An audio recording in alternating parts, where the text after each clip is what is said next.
is made up of different organs, several organs.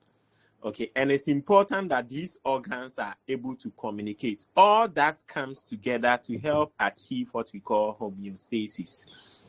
Is that okay? So that at the end of the day, every organ is being checked.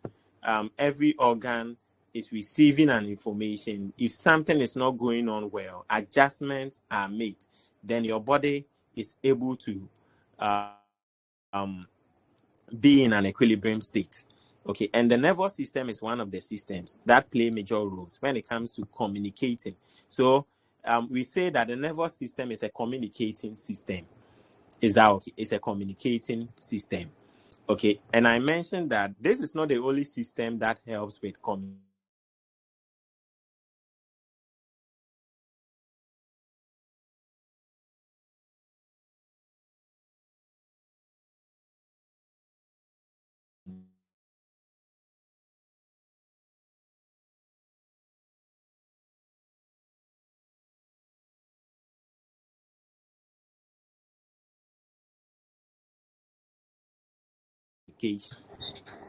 Yes, so the endocrine system is also a communicating system, just like the nervous system. Is that okay? So with the endocrine system, through the endocrine system too.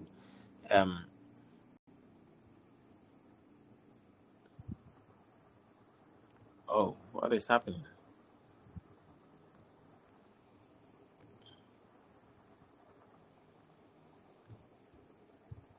Okay, that is fine.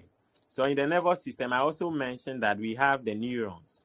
So if you go to, usually if you take any system, we usually have the chief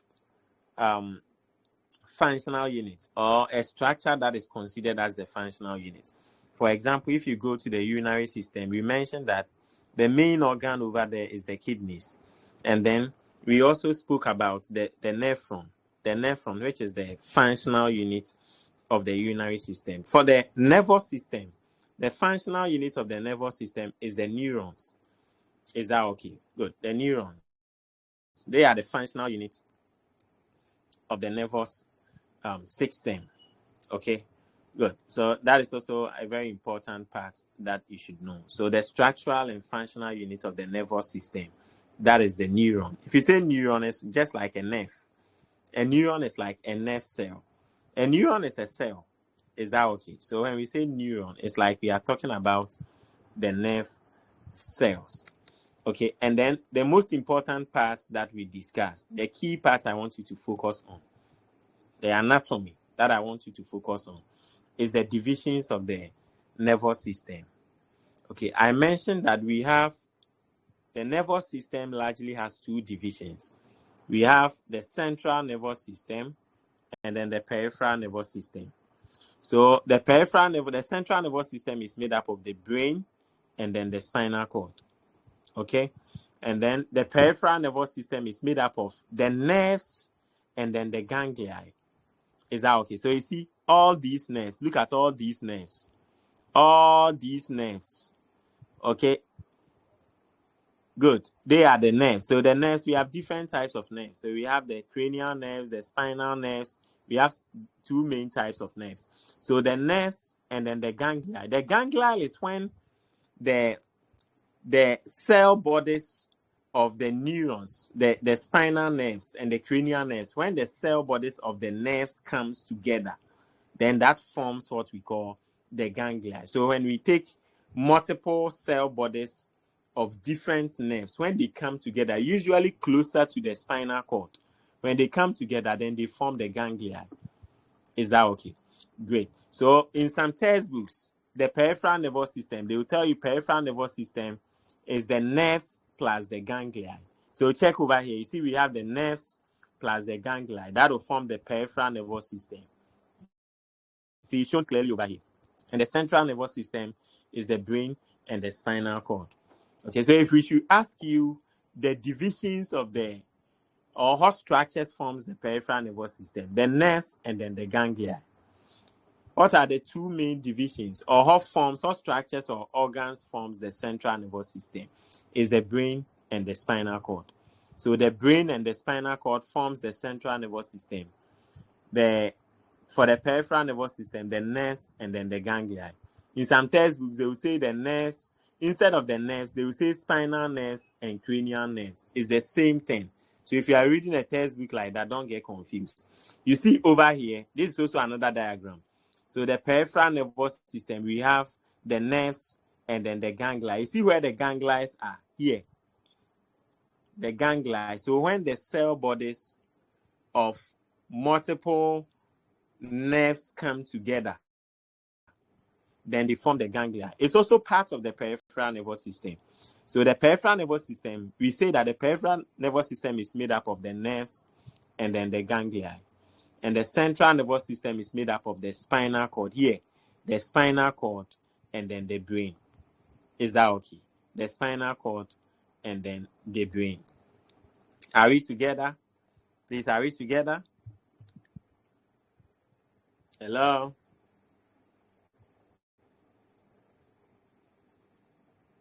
Hello. Yes, so let me ask, what forms the central nervous system? The brain and the spinal cord. All right, excellent. What forms the peripheral nervous system? The nerves and the ganglia. Good, excellent. So the nerves and the ganglia. So remember I told you that the peripheral nervous system can further be divided. Do you remember? We can further divide the peripheral nervous system. Okay, so we can further divide the peripheral nervous system is made up of nerves and the ganglia. But the question you should ask yourself is that the nerves, some carry impulses towards the brain, the CNS, and some also bring the impulses from the CNS to the rest of the body. That's the first thing you have to think about. That, oh, okay, we are saying that the nervous system is divided into two. The central nervous system, which is made up of brain and spinal cord. The peripheral nervous system, which is made up of what? The nerves and then the ganglia. But the question is, for the nerves, we have nerves that carry impulse to the CNS. And we have nerves that bring the impulse from the CNS, okay, from the CNS to other parts of the body. Now, the nerves that carry impulse to the CNS, which is the brain and the spinal cord, they are the ones we call the sensory nerves. So you see, the peripheral nervous system is made up of what? Nerves and ganglia. Now, the nerves, we can have sensory nerve and then we can have motor nerve. Okay, so here, the division that you see over here, don't worry about the word division. You can say sensory nerve or sensory division. So sensory nerve means that they carry impulse towards the brain or the CNS. And then motor nerve, what does it mean? Motor nerve, what does it mean? Yes, motor nerve, what does it mean? What do they do? The motor nerves, what do they do?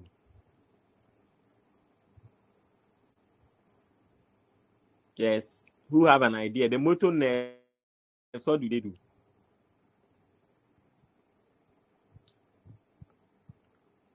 Can you hear me?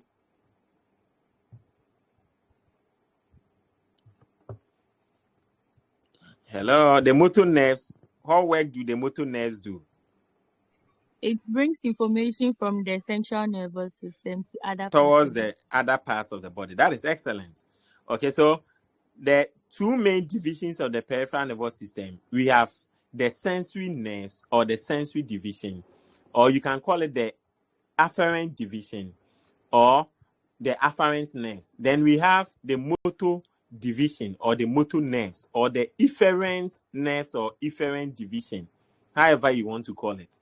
And you have to know all the names because in an exams, we can set a question. The answer you are expecting, motor nerve or motor division, will not be there. We would rather use the efferent division as the option that you'll be expected to choose. So you should know the alternative. Don't say you are learning the sensory division, then you ignore the other names. In anatomy, we respect all the other names. Is that okay? Yes. So you have to pay attention to all those things when you are doing your study. Now, for the sensory nerves, they can further be divided into two. So we have the somatic sensory nerve. Now, when we say a somatic sensory nerve, it's a nerve that specifically, it carries impulses from the skin the muscles, the bones and joints towards the CNS. And when we say visceral sensory nerve, a visceral sensory nerve is a nerve that carry impulses from internal organs like the heart, the lungs, the stomach towards the CNS. Okay, so when we say the sensory division or sensory nerve, the sensory nerve can be divided into two. We have the somatic sensory division or the somatic sensory nerves. Then we have the visceral sensory division or the visceral sensory nerves. Is that okay? Now, the somatic, what is a somatic sensory nerve? A somatic sensory nerve, they carry impulses from structures like the muscles, the skin, bones, and joints. So if we ask you a question that, okay, there is a problem in your skin, okay, which division of the nervous system would be engaged to send the information to the brain? What will be your answer? Yes, what will be your answer? Or to send the information to the nervous system, the central nervous system. What will be your answer? Yes. There is a problem in your skin. We want a division of the nervous system to be engaged to send that information to the CNS. Which part of the nervous system will do that? The peripheral nervous system, Mm-hmm. specifically the sensory nervous system, and then more specifically the somatic sensory. Excellent. Excellent. Or we ask you, okay, there is a problem going on in your stomach. Okay. We want to engage the nervous system to send the information from the stomach to the CNS.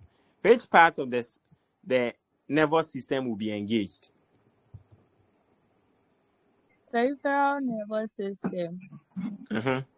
specifically the sensory nervous system.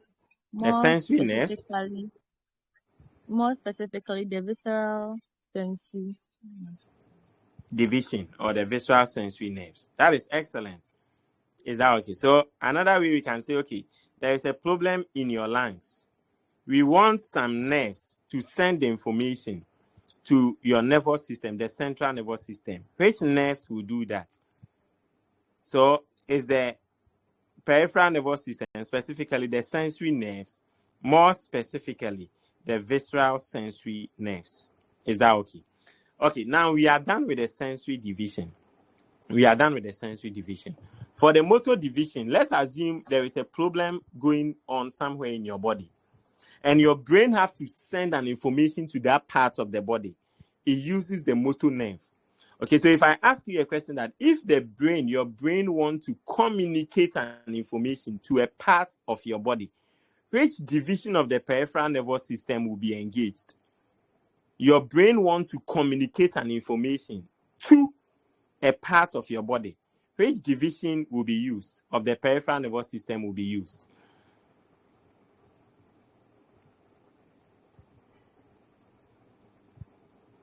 Yes. Motor division. Excellent. The motor division, yes, because your brain is sending an information to that part of your body. So it's the motor division. So if your brain wants to send an information to a part of your body, the information or that impulse will go through the motor division. Is that okay? Now, but specifically, if your brain wants to send an impulse to a part of your body that you have voluntary control over, this is very simple. Oh. Your brain wants to send an information to a part of your body where you have control over. Can you tell me parts of your body you have control over? Activities in your body that you have control over, that you can tell your body to do it. You can initiate it. That is what we call voluntary control. Which activities do you have control over? Yes, examples of activities Walking. that you have control. Yes, if you want to walk, you have control over it. If you want to stand, if you are sitting and you want to stand, you have control over it. Now, before your brain, so for example, if you are sitting and you decide to stand, do you know what happened? Your brain sends an information to the motor division. Then the motor division also sends the information to the part of your body you want to use to stand up. That is what happens. It will go through the motor division of the peripheral nervous system. Why? Because you see, it will go through the motor division, from the motor division to the somatic motor. Why somatic motor? The somatic motor division of the peripheral nervous system is responsible for bringing information to areas of your body where you have control over, or any activity that goes on in your body of which you have voluntary control over is coming from the somatic motor. Is that okay? It's coming from the somatic motor. So, for example, if you want to stand, okay, you are certain you want to stand, information will come from the peripheral nervous system. So the brain will bring it from the peripheral nervous system straight to the motor division of the peripheral nervous system, then to the somatic motor. Why somatic motor? Because the activity you want to do, you have voluntary control over it. You decide to sit, you decide to stand. So the command from the brain will come through the somatic motor division of the motor division of the peripheral nervous system. Okay, but if your brain wants to bring an information to a part of your body you have no control over. So, for example, your brain wants to send an information to your lungs. It will go through the visceral motor. Your brain wants to send an information to your lungs. It will go through the visceral motor division. Is that okay? And the visceral motor division, that is the same division we call the autonomic nervous system. So those days you used to hear autonomic nervous system, ANS, autonomic nervous system. That's what we call the visceral motor. What does it mean? Your brain wants a nerve to bring an information or to send an information to a part of the body you have no control over. It will go through the visceral motor division or autonomic nervous system. Is that okay? Great. So your brain wants to send an information to your cardiac muscles. You see your cardiac muscles, you don't even know what is going on in your cardiac muscles in your body. You can't say that, okay, my cardiac muscles stop working. My cardiac muscles sit down. My cardiac muscles stand. No, it's not done. Okay, that communication is outside of your control. Any kind of activity outside of your control in the body, it is the nerves that control them. We call it the visceral motor division. Provided your brain wants to bring an information to those parts of your body, it will come through the visceral motor. Is that okay? So I can ask you an example that, okay, your brain wants to bring an information to your thyroid gland. So, for example, let's say your thyroid gland, there is a problem there. Your brain wants to send an information, or CNS wants to send an information to the thyroid gland. Which division of the peripheral nervous system will be engaged?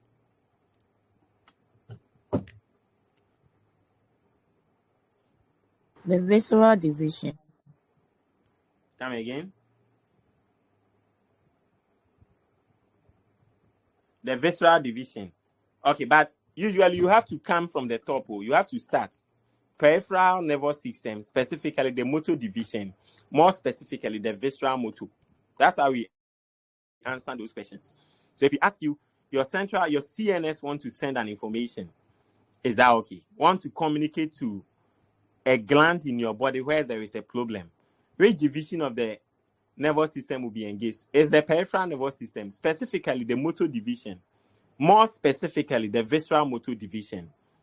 Is that okay? All right. Okay, so your thyroid gland is underworking. Listen to the question. Your thyroid gland is underworking. Now, the CNS want to send an information to your thyroid gland so that it will start working properly. Which division of the nervous system will be engaged?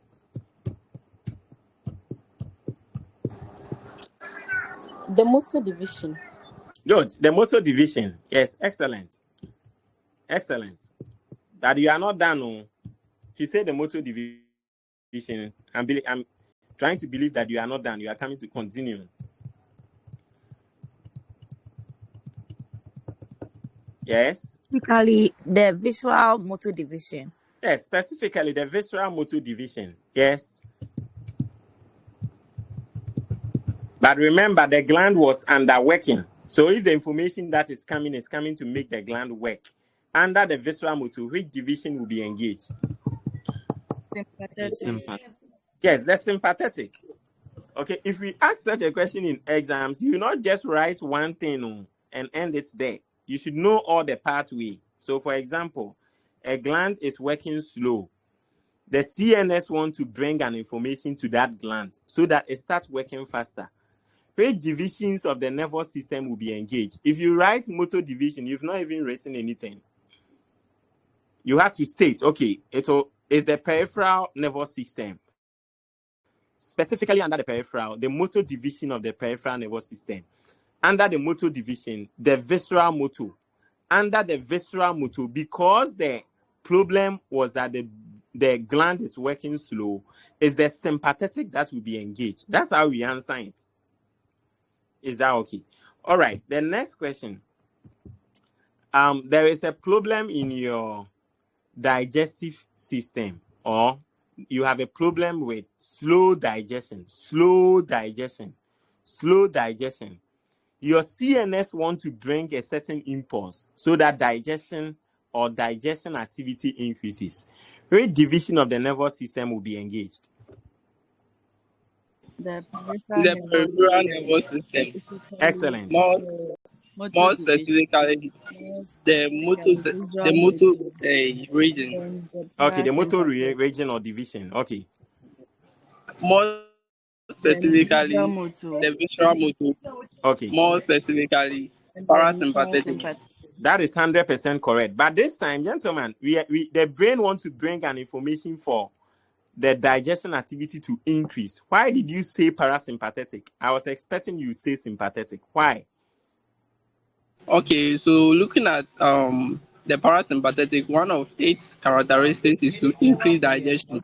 Okay. So it's Yes. So, that is so what I was expecting you to say is that usually sympathetic increases activity, but when it comes to digestion, parasympathetic is what increase activity. So ideally in the body, anytime you hear sympathetic nervous system, they come in to increase activity. Is that okay? So under normal circumstances, we are expecting that when we say digestion, we want to increase digestion, it will be sympathetic. But digestion is odd. When it comes to digestion, it's parasympathetic that rather increases activity. Okay, let me ask another question. There is a problem with your lungs or your respiratory system. There is a problem with your respiratory system, and you are not breathing properly. So let's say your breathing rate, your respiratory rate is very low. Which division? Your brain wants to bring an information to come and correct that. Which division of the nervous system will be engaged? Peripheral nervous system, That is excellent. Good. That is a good start. specifically the motor division, Yes, that is great. more specifically the visceral motor nervous system, Okay, that is and great. the last one is the sympathetic division of the That is visceral motor 100% nervous correct. system. That is 100% correct. Okay, all right. There is a problem in your heart or a patient's heart. The heart is not pumping properly. Now, the CNS want to bring an information so that the heart will start pumping correctly, would increase. The heart rate will now begin to increase more. Which division of the nervous system will be engaged to do that? The peripheral nervous system, All right. specifically the visceral motor, Excellent. and then more specifically the sympathetic. That is great. Great. More specifically, sympathetic. That is excellent. All right. A patient is having a problem and there is hyperdigestion activity. Hyperdigestion activity. The CNS want to bring an information so that it will slow down the digestion. It will slow down the digestion. Which division of the nervous system will be engaged to do that? The The peripheral peripheral nervous system, system, Excellent. more specifically specifically the the motor, motor division, Excellent. more more specifically specifically the the visceral visceral motor division. Excellent. And the last one is the sympathetic. No, That is the 100%. the That parasympathetic. is, hey, madam, you missed it. It's not parasympathetic. Remember, the question says that there is hyperdigestion. And hyperdigestion is when sometimes the patient can even be having diarrhea. There is hyperdigestion activity. So we want to slow it down. If we want to slow it down, you use sympathetic. I told you for digestion is odd. Digestion, the sympathetic that we rather expect to increase activity. For digestion, sympathetic slows activity. Keep it in your mind though. When it comes to digestion, sympathetic rather slow activity is the odd one there. Okay, ideally, when you hear sympathetic, those nerves comes into increased activity. But for digestion, sympathetic slows down digestion. Is that okay? All right. A patient is having a problem with the digestive system. And we want to engage a part of the nervous system to send the information to the brain. Which part of the nervous system will be engaged? The peripheral nervous system. Okay. Specifically the sensory Okay. division. More specifically the visceral sensory division. That is 100% correct. That is 100% correct. Okay. And a nurse is trying to assist a patient who is recovering from stroke to come out of bed. Now, in the process of the patient coming out of bed, in the process of that activity, the brain have to communicate information to the part of the body involved in the patient. Which division of the nervous system will be engaged?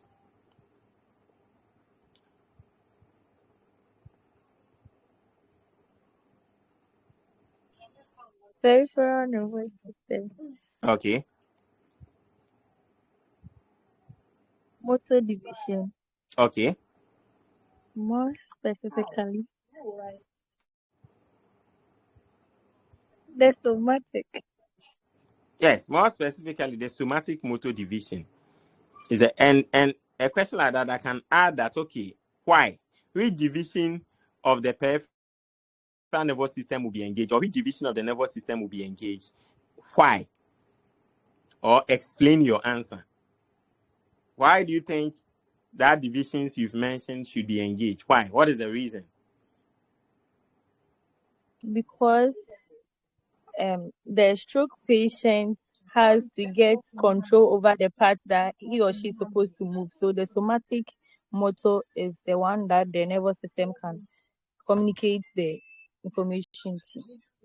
That is excellent, but you could have made it very simple. It's because the activity in question is a voluntary activity. Make it simple for yourself. Because the activity we are talking about is a voluntary activity. So, of course, it's the somatic motor that will be engaged. Is that okay? All right. All right. That is fine. So, I believe you've all gotten.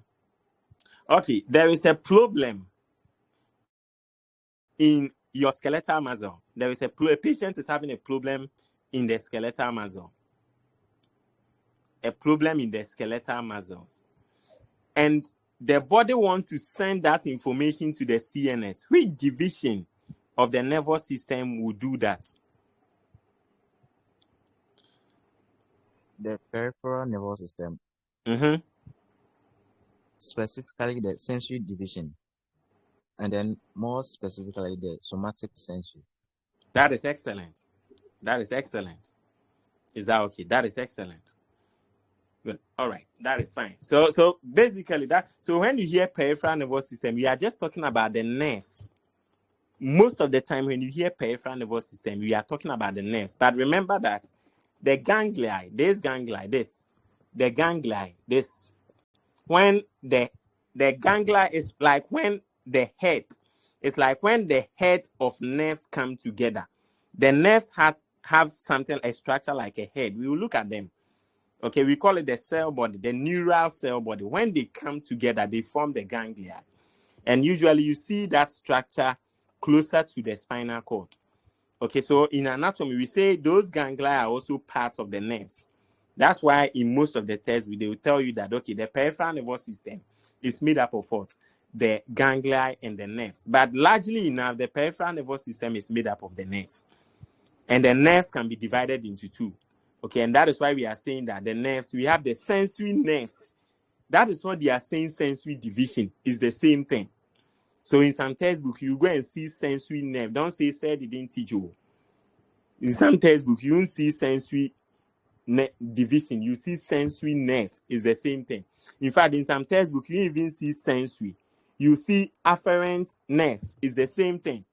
So if we ask you what is an afferent nerve, it's a nerve that transmits signals or sends signals from other parts of the body to the CNS. Okay, what is an efferent nerve? What is an efferent nerve?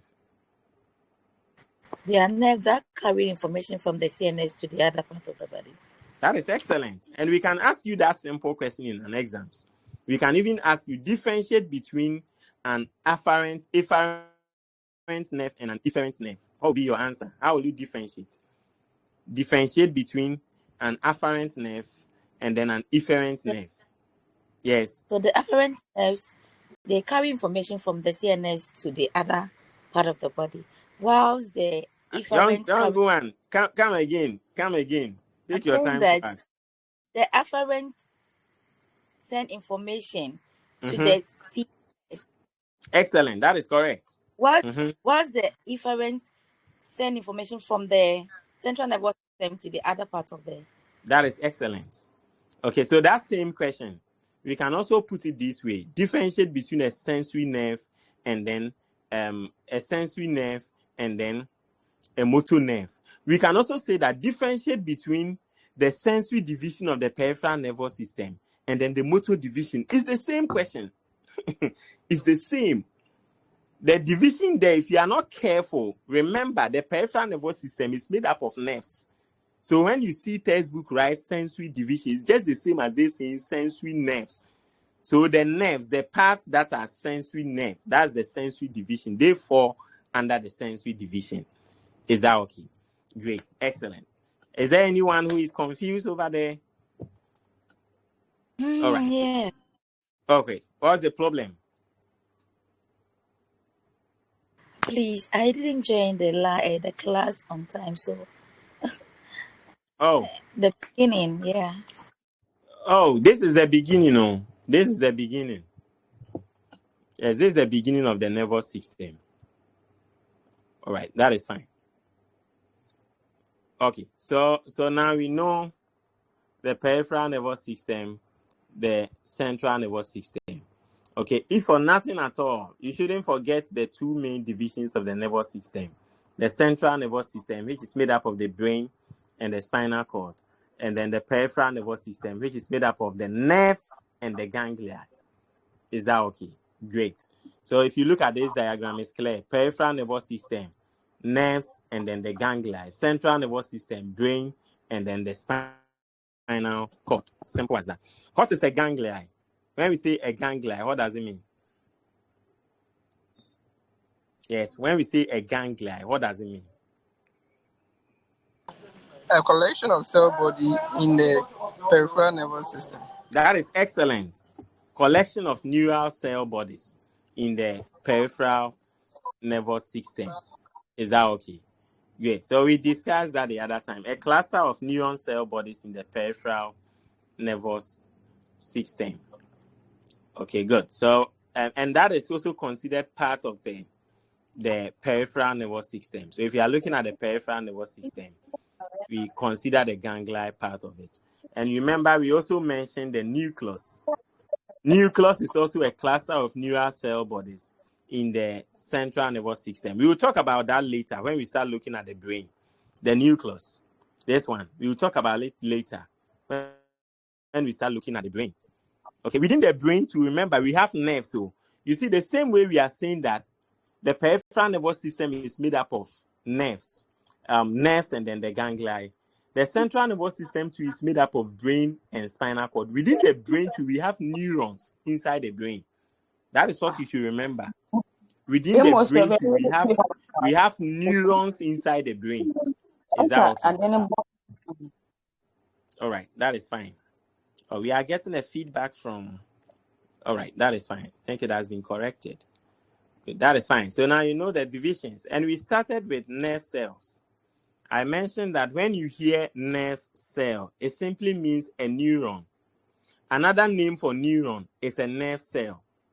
Okay, this is what we call nerve cell. This is what we call nerve cell, and I think you've seen this before. This one. You've seen this somewhere in integrated science. When you hear nerve cell, it's the same as a neuron. This is what we call nerve cell. Is that okay? Nerve cell.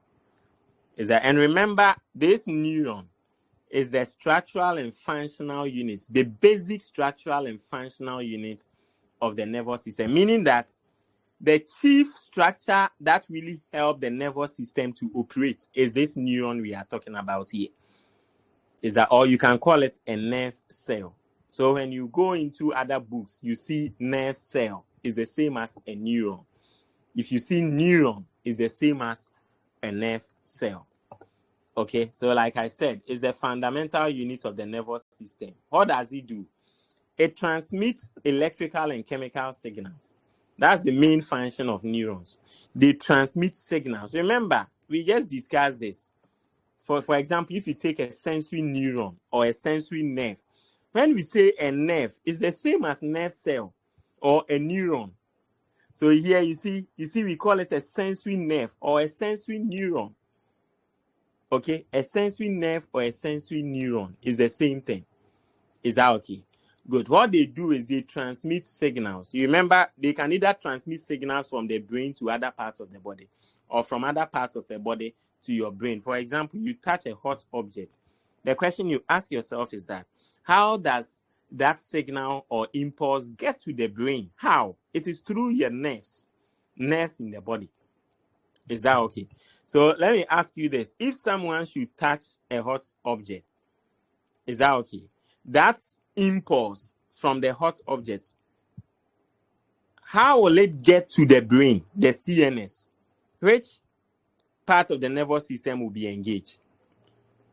The peripheral nervous system, specifically the sensory, more Mm-hmm. specifically the somatic nervous system. Good. More specifically, the somatic. Why? Because we are talking about the skin. Yes, this shows that you understand. Is that okay? And you see, if you understand this, you will not go and sit somewhere and say that you are memorizing the types of neurons. Type of neurons, if you don't know anything, there will be two. We have neurons that take information from the peripheral nervous system to the brain. We call them the sensory neurons. So that's why when we say sensory neuron, it simply means a neuron that is taking an information from the peripheral nervous system to the CNS, or from other parts of the body to the CNS. And when we say motor neuron, what does it mean? When we say motor neuron, what does it mean? Who can explain? When we say motor neuron, a neuron is a motor neuron. What does it mean? When the brain is communicating to any part of the body. No. When we say a motor neuron, a nerve is a motor nerve. What does it mean? When we say a nerve is a motor nerve, what does it mean? Please, does it mean that it takes information from the brain? Excellent. It means that nerve carries information from the brain to other parts of your body. It transmits signal from the brain. Yeah. That nerve carries information from your CNS to other parts of your body. Okay, when we say a nerve is a sensory nerve, what does it mean? It means it carries information to the central nervous system. Good. It carries information from other parts of your body to the central nervous system. Okay, it carries information from other parts of your body to the central nervous system. We call them sensory nerves. Okay, when we say efferent nerves, what does it mean? What are efferent nerves or efferent neurons? What does it mean? Yeah, nerves that sends information from the CNS to other parts of the. So in exams, if I write a nerve that carries information from the CNS to a muscle is called, what would be your answer? Motor nerve. It's a motor nerve. So if you get something like this wrong, it means you're not following basic things. Okay, a nerve that carries information from receptors in the skin to the central nervous system is referred to as what would Somatic be? sensory nerve. Hey, madam. Sensory. Efferent nerve. Good. Efferent nerve or Yeah. sensory nerve. We are looking at it in general. So the lady that mentioned somatic sensory, you are not wrong, but now we are looking at it on a broader view. A somatic nerve is an example of a sensory nerve. So if we ask you a type of nerve that carry information from receptors in your skin to the CNS, the answer you should be looking for is a sensory nerve, but specifically under a sensory nerve, then you can say somatic sensory nerve. You see how it goes. Okay, a nerve that carry information from receptors in your stomach to the CNS. What type of nerve is that? Parasomatic nerve. Come again. Please come again. I said parasomatic nerve. There is nothing like that. So I'm wrong. Sensory nerve. The somatic division, more specifically, the sensory, Sensory sen- nerve. the visceral sensory. Oh, then gentlemen, you've conflicted it all. Because if you say somatic division, under the somatic division, we don't have any more specific under. You are conflicting your answer. So under the somatic division, here is it. Under the somatic division. So it's the sensory division, more specifically the visceral sensory. If you say somatic, more specifically, you've conflicted it. Okay, so it's the sensory division, more specifically the visceral. So if we ask you a nerve that carries an information to the central nervous system, that nerve is a sensory nerve. As simple as that. Then now you can now go further and explain to the person that, oh, it's a sensory nerve, but then here it's a visceral sensory nerve that will do that. Why?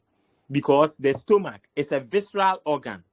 So it's a visceral sensory nerve that will carry the information to the CNS. Simple as that. Is that okay? So you always have to be patient to analyze it well before. But then if we ask you that, a nerve that carry information from any part of the body to the CNS is a sensory nerve. Simple. Now, when they give you that part of the body specific, then now you can say that, okay, under the sensory, because it's this part of the body, is this sensory nerve that will do that. Simple. Is that okay? Then we have the second type of neuron. We call it the interneurons. Interneurons. Is that okay? Good. When we say an interneuron, interneurons are usually found in the central nervous system. They are found entirely in the central nervous system. When we say central nervous system, that means the brain and the spinal cord. Now, interneurons are made up of 90% of all neurons because you see, the brain and spinal cord performs what you call vast amounts of processing. That is integration. Usually, interneurons are responsible for making decisions, coordinations, and also integration, processing, and then integration. So with the interneurons, they are usually inside the brain and the spinal cord. When we say an interneuron, the idea is that they are in between two neurons, but you find those neurons especially inside the brain and the spinal cord. Okay, they are found entirely. And look at all the nerves in your body. You check the nervous system. You see, if you are not careful, look, the nervous system is made up of what? The central nervous system, peripheral nervous system. Now check, the peripheral nervous system is made up of what? Nerves and then the ganglia. The central nervous system is made up of brain and spinal cord. But remember that I told you that we have neurons also inside the brain and neurons also inside the spinal cord. But the question is that, see, look at all the nerves. If you are not careful, you see you are seeing more nerves or neurons over here. If you are not careful, because of this, you may think that the neurons at the peripheral parts of the body or under the peripheral nervous system is more than the ones in the brain. It's a lie. There are more neurons inside the central nervous system than inside the peripheral. So check, you see, He said we have about 90%. If you take interneurons, there are more interneurons inside the central nervous system. And you know why? The interneurons, they are responsible for integration. Maybe there is a problem. Your body have to think about it, take a decision. It's the interneurons that do those things. Okay, they are responsible for integration, processing information, decision making, coordination. It's the interneurons that do that. And we see them mostly in the central nervous system. That is something that you have to know. Is that okay? And we are saying that all the neurons inside your body, 90% of them are interneurons. Can you imagine that? You see how, nature is so sensitive. You can imagine, look at the sensory neurons, look at the motor neurons. All of them, between these three, is the interneurons that are more. Do you know why? Because, coordination is important to your body. Let's just imagine that, okay, you've touched a hot object. Is that okay? After touching the hot object, the information have been sent to the CNS through the sensory nerve. Just imagine that when it gets to the CNS, there is nothing to process that information for you to understand that you've touched a hot object. So what will happen to you? Let's say a patient touch a hot object. Is that okay? And then the information was detected in the skin. It has been sent to the CNS. And in the CNS, there are no interneurons. What do you think will happen?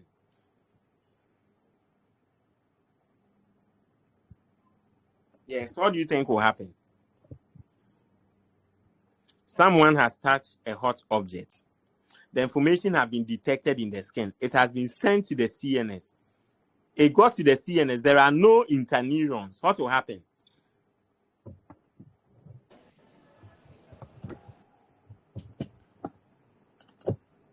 Yes, what will happen over there?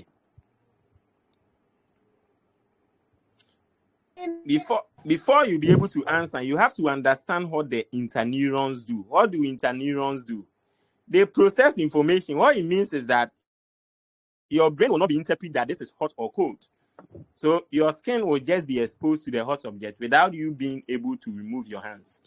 That is what will happen.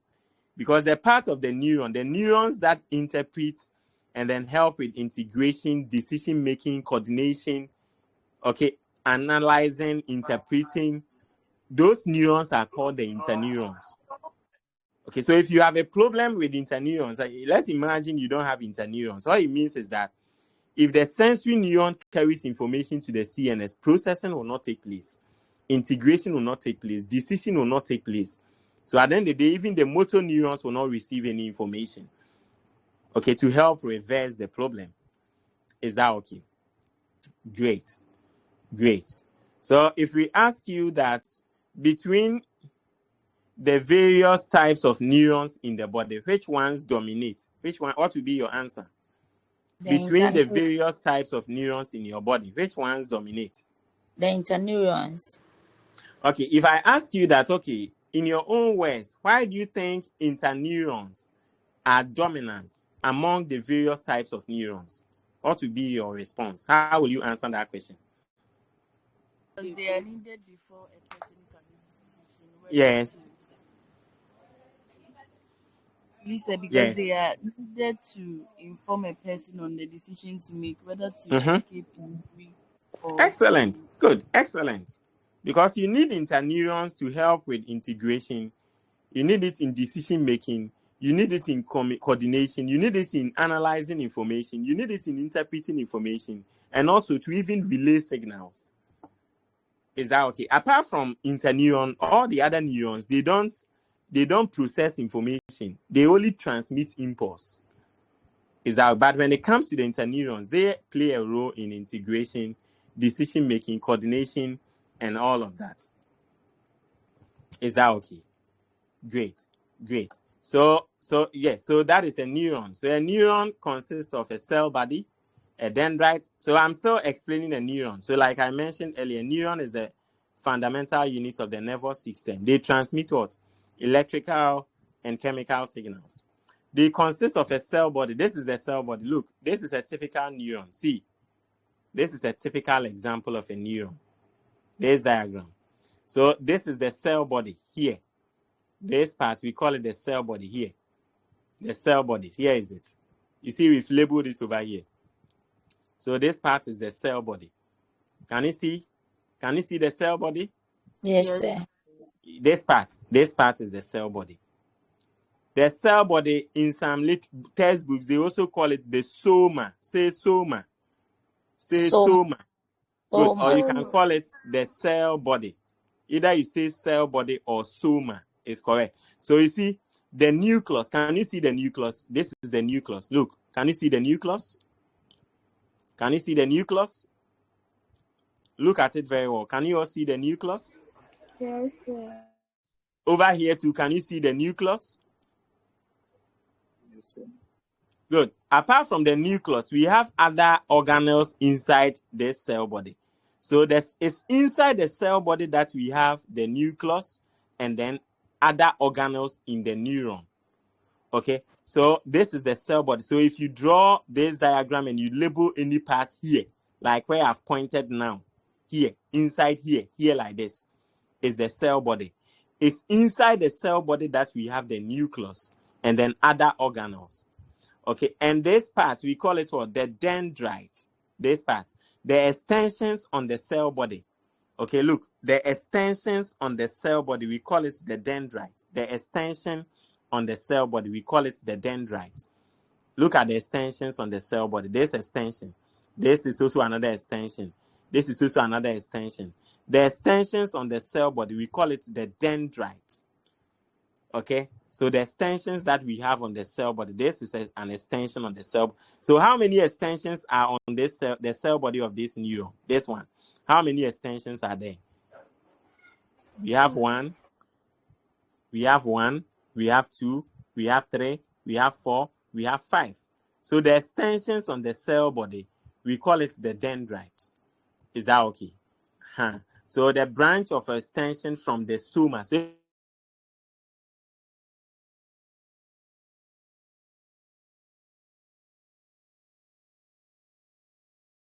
if you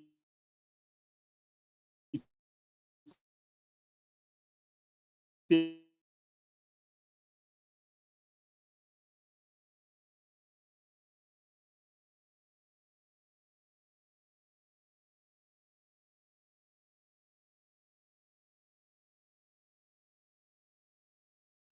it will come through the dendrite. So you see the nerve ending. Look here, we call it the nerve ending.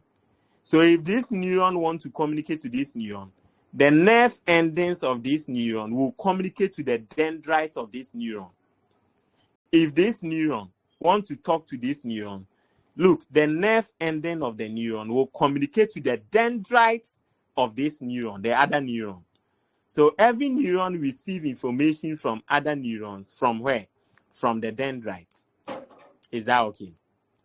Good. Through the dendrites. So if this nerve wants to communicate to this nerve, it's the nerve endings that will communicate to the dendrite. So this one receives information from its dendrite, through its dendrite. Is that okay? Great. Now let's look at what we call the axon. The axon. The axon. When we say the axon, an axon simply means the axon is simply the long singular projection that transmits electrical impulse away from the cell body. So the dendrite, look, there's the axon. See, from here to here, the axon. From here to here, the axon. From here to here, the axon. From here to here, the axon. So you see on the axon, can you see we have myelin sheets? Can you see? On the axon, can you see we have myelin sheets? This one, the yellow structure over there. Can you see it? We call it the Yes, myelin sir. sheet. And so from here to here is the axon. From here to here, the axon. If you come over here, from here down to this part is the axon. From here down to this part is the axon. From here to here is the axon. On the axon, we have what we call the myelin sheet. In between the myelin sheet, the spaces in between the myelin sheet, we call it the node of Rainville.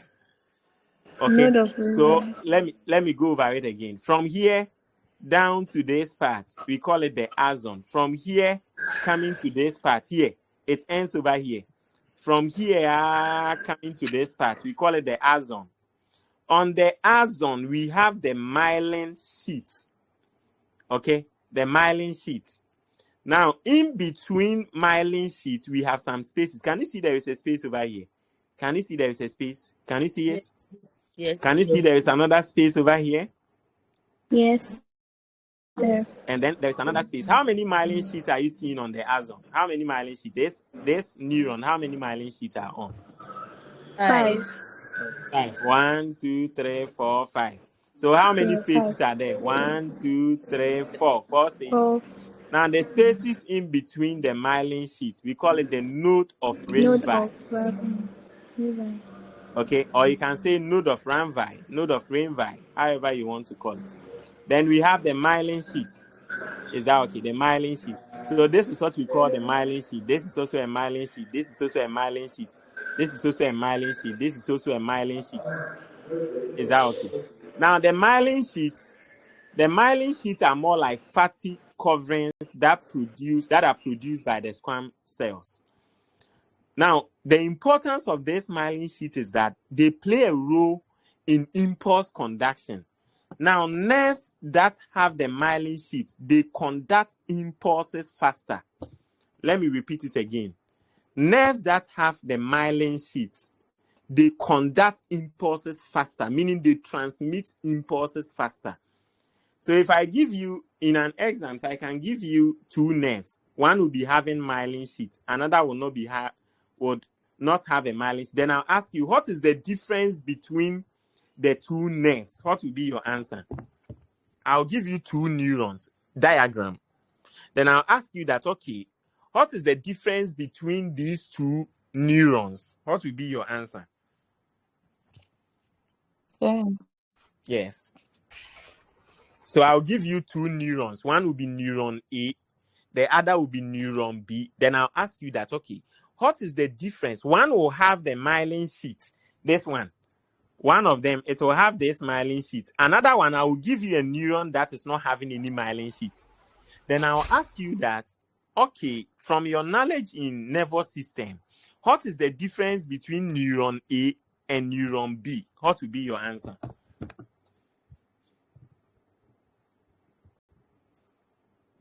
Yes, what will be? Having the myelin sheet, Excellent. while the other neuron is not having. Excellent. That's the first answer you give. And you write that, it shows you really understand anatomy. So the first answer you give is that among the two neurons, even that one, that is not how you answer it. You be specific.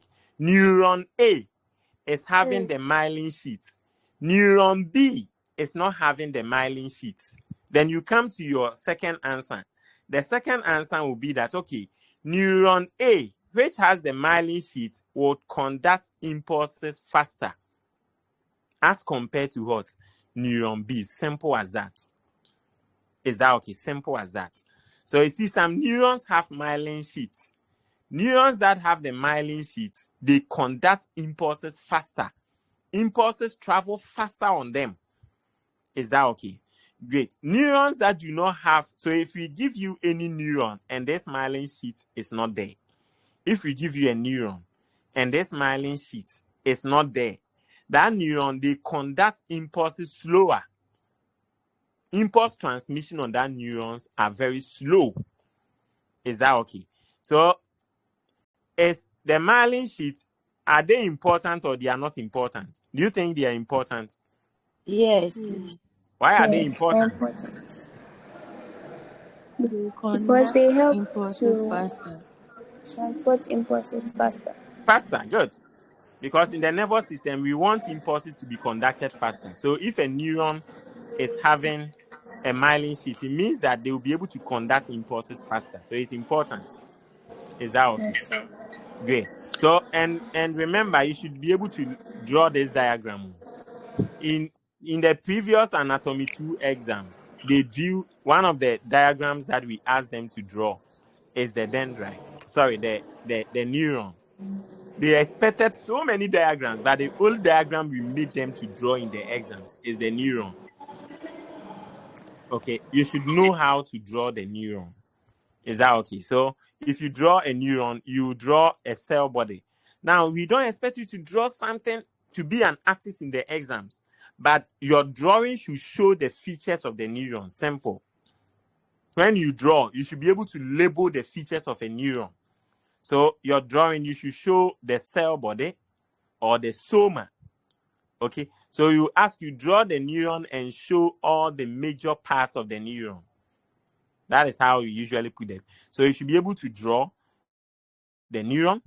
Okay, then you show the cell body, which is the soma. So here is the cell body, the soma. Then you show the dendrites. Then within the cell body, make sure the nucleus is there. Is that okay? The nucleus is there. Okay. Then you show the axon. Then on the axon, draw the myelin sheet. So you see on the axon, the myelin sheet is there. Now inside the myelin sheet, please listen. Inside the myelin sheet, some cells are there. What is the name of those cells? Inside the myelin sheet, check the myelin sheet in the diagram. Inside the myelin sheet, some cells are there. What is the name of those cells?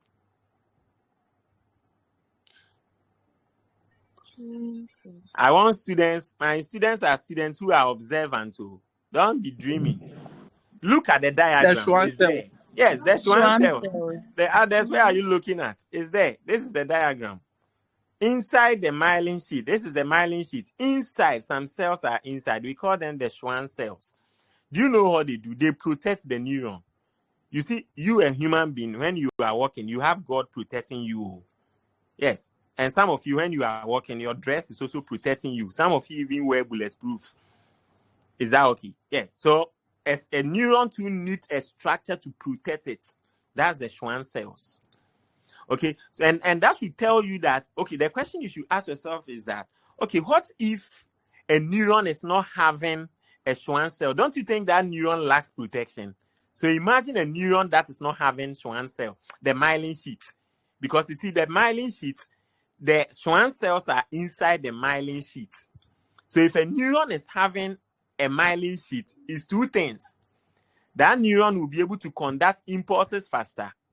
It means that it will communicate faster. At the same time, that neuron has protection. Okay, because the Schwann cells, what they do is that they protect. They are like protective cells in the nervous system. They are one of the protective cells in the nervous system. Is that okay? Great. So pay attention to it. So in the myelin sheet, so you should know how to draw. You show the cell body or the soma, you show the nucleus, you show the dendrites. At least you can show the dendrites are the projections. Okay, you show the node of Rainville. What is a node of Rainville? In your own words, how will you define or explain node of Rainville from the diagram? Yeah, the gaps between them. Excellent. In fact, even if you use spaces, I prefer that. Because in most of the textbooks, they use the gaps. Someone will not even understand the gaps. So just say spaces. They are the spaces in between the myelin sheet. Simple as that. For spaces, when you say spaces, everybody will understand you. Is that okay? Or if you want to use the gaps too, it's fine. They are the gaps in between the myelin sheets. Is that okay? Great. Then we have this part. You see this part, we call it nerve ending here. You call it nerve ending. Or in some textbooks, they call it the axon terminal. Say axon terminals. Say axon terminals. Axon terminals. Good. So some books, you see here, this part. You see, this is the axon. From here to here is the axon. From here up to here is the axon. From here to here is the axon. The ending of the axon, we call it the axon terminals. That's why I'm saying in some books, they call it the nerve ending. It's the same. Okay? But usually we call it the axon terminals, meaning the axon, the ending of the axon. Axon terminal simply means the ending of the axon or the end of the axon. In fact, even if you label it the end of the axon, I'll consider it a correct name. The end of the axon. The axon terminal simply means the end of the axon. Is that okay? Great. Some books will call it the nerve endings. The nerve endings. Yes, please.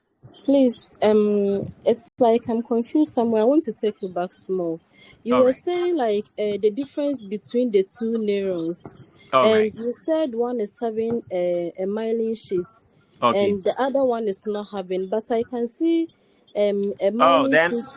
the lady wasn't concentrating. You were not It was an concentrating. example. It was an Yes, I example gave she it. was It given. was an Oh, example, and I okay. mentioned that in an exams, I can give you two neurons. One would have a myelin sheet, another will not have the myelin sheet. Oh, I okay. wasn't referring to the diagram on the slide right now.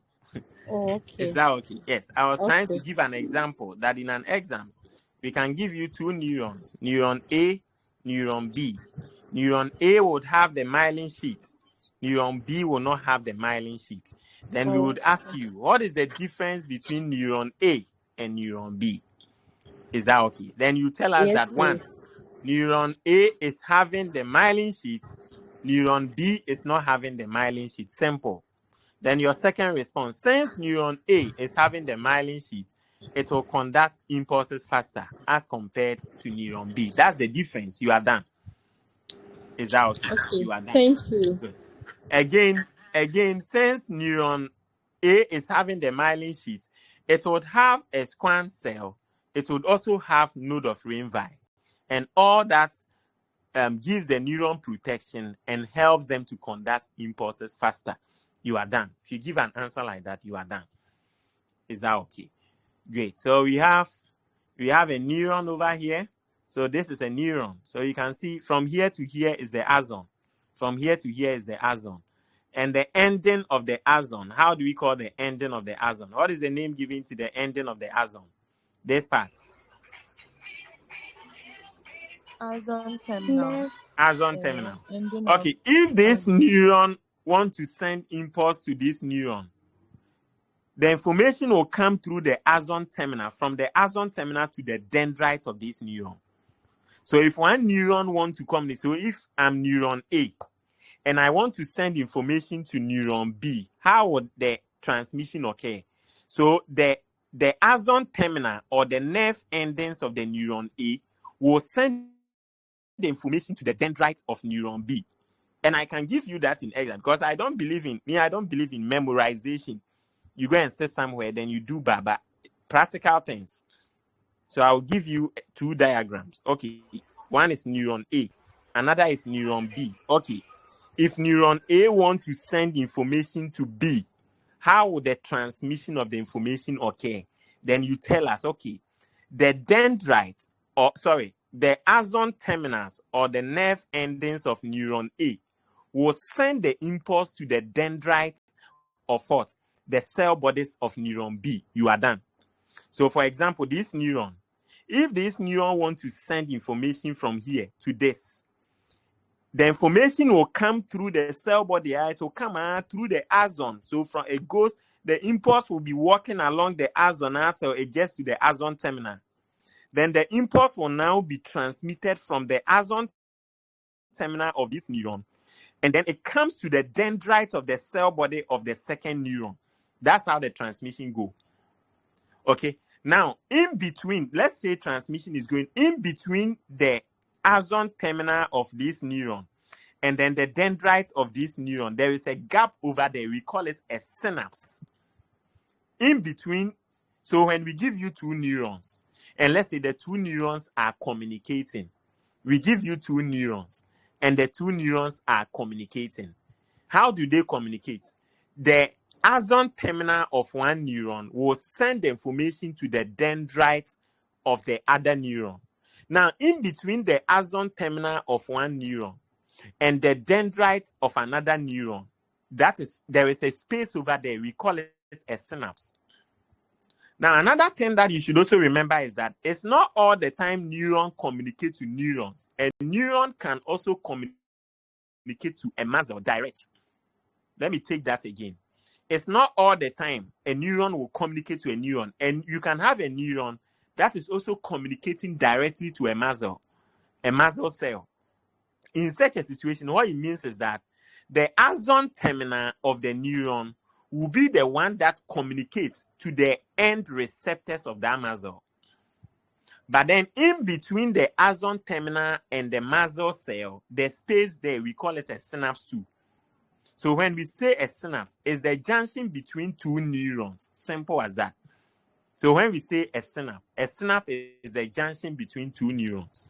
Okay, I can ask you a question like this. Listen to this question very well. Listen to this question very well. Listen to the question. Now, a synapse is the junction between two neurons, neuron A and neuron B. That is A. B, a synapse is the junction between the axon terminal of a neuron and the dendrite of another neuron. Then the C, all the above. Which one is the correct answer? All the above. Excellent. All the above. Practical things. It's not go and sit down somewhere, memorize and come in. No. Practical things. Practicals.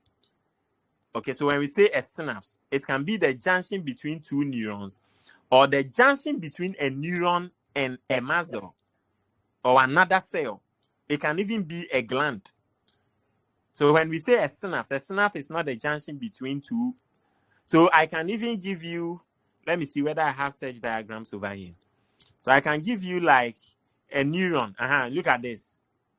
You see here, this is a dendrite. So here, what's space? What's the name given to this space? Here. What's the name given to this area? Yes, it's a synapse. This is what we call a synapse. Yes, this is what we call a synapse. A synapse simply means the junction between two neurons, or a neuron and a receptor, or a neuron and another cell, or a neuron and a muscle cell. So you see, this is you can consider. So you see, they've written axon terminal over here. Can you see? So what it means is that this is the axon terminal. This one. So sometimes the textbooks, if you don't understand what the thing actually means, you sit there and memorize the diagrams, right? You understand. So you see this one. You see this one. They've taken one. You see, this is what we call the axon terminal. You see, they've taken one. Obronina yibako pe. 1, 2, 3, 4, 5, 6, 7, 8, 9, 10, 11. Where you back up and wabe draw here is it. So if you don't understand it, you memorize this diagram, but you don't even understand. You just be hearing even diagrams. So they have taken just one of them, one axon terminal, and they are showing it in an image. So it's like this axon terminal is communicating with the dendrites of another neuron.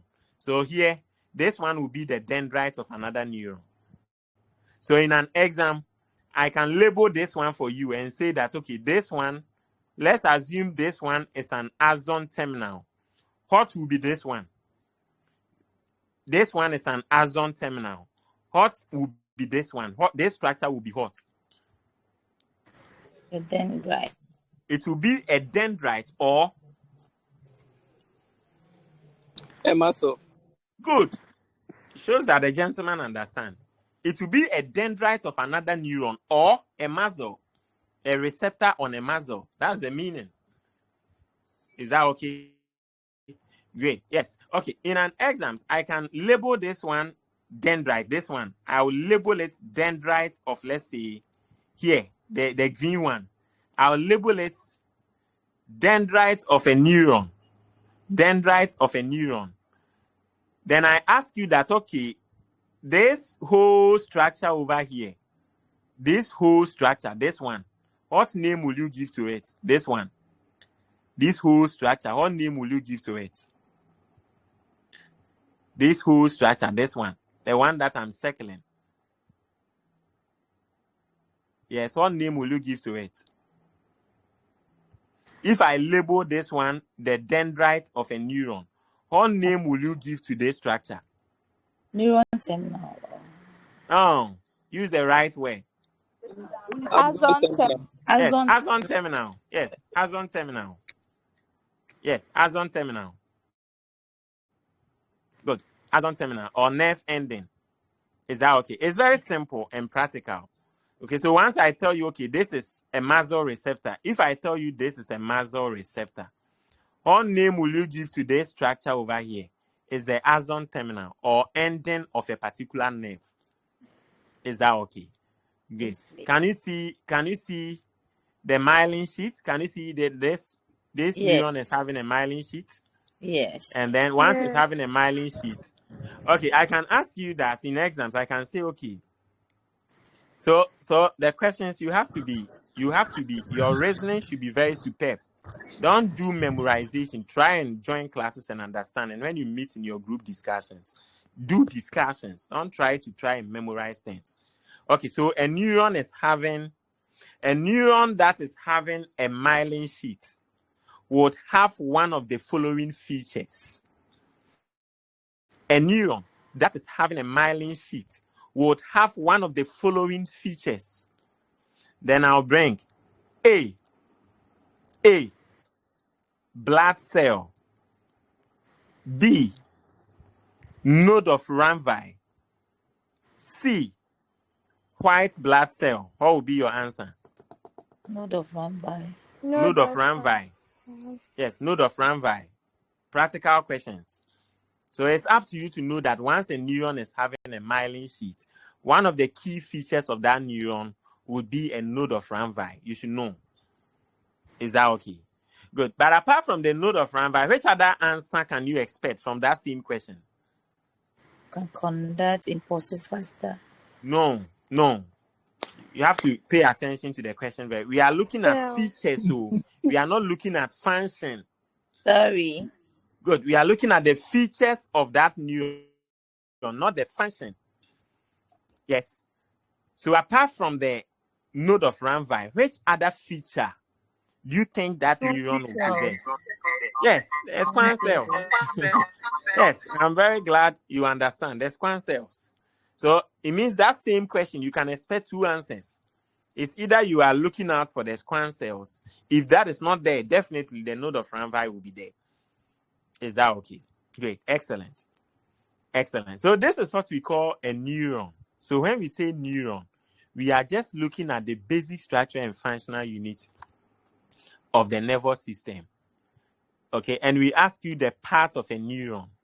Okay, so the parts of the neuron, every neuron should have a cell body. Every neuron should have a dendrite. Every neuron should have an axon. Now, in fact, these are the key parts of a neuron. Let me show you the major parts of every neuron.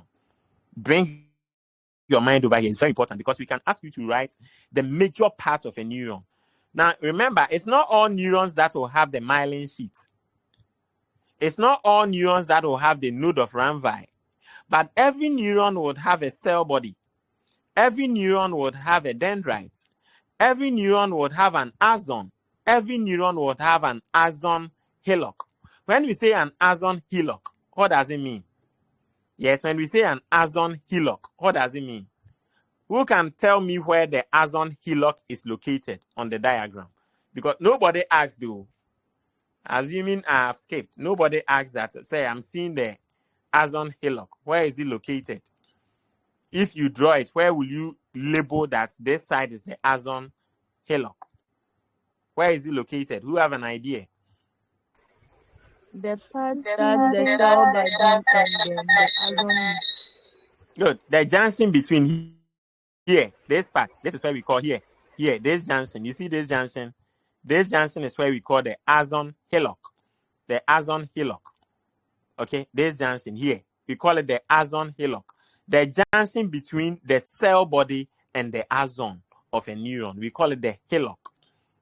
And we can ask you that way now. You know anatomy, we are not going to ask you the functions of. So don't be expecting questions on the functions of. Learn that for physiology. Here we will ask you, okay, the junction between the cell body of a neuron and then the axon of that neuron is referred to as, or is termed as, or is known as the axon hillock. Is that okay? The axon hillock. Okay, so the junction between the cell body of a neuron or the soma of a neuron and the axon of the neuron is what we call the axon hillock. So over here to is somewhere here. Do you agree? Do you agree over here the axon hillock will be here? Yes, please. Yes, excellent. Okay, if I draw I give you a diagram. I can give you a diagram. So like I've been saying that expect practical things. I expect that once you expect practical things, you do so well in the exams. Because I want you to be real anatomists, not book long. People that have memorized anatomy. No. For example, I can give you a diagram. To make things easier for you, I can give you a diagram and label it wrongly. Then I'll tell you that, okay, what is wrong with this diagram of the neuron? Is that okay? Then here, I can label here this one. I can label it axon. Then here, I will label it, let's say, myelin sheet. Then I'll come and label here.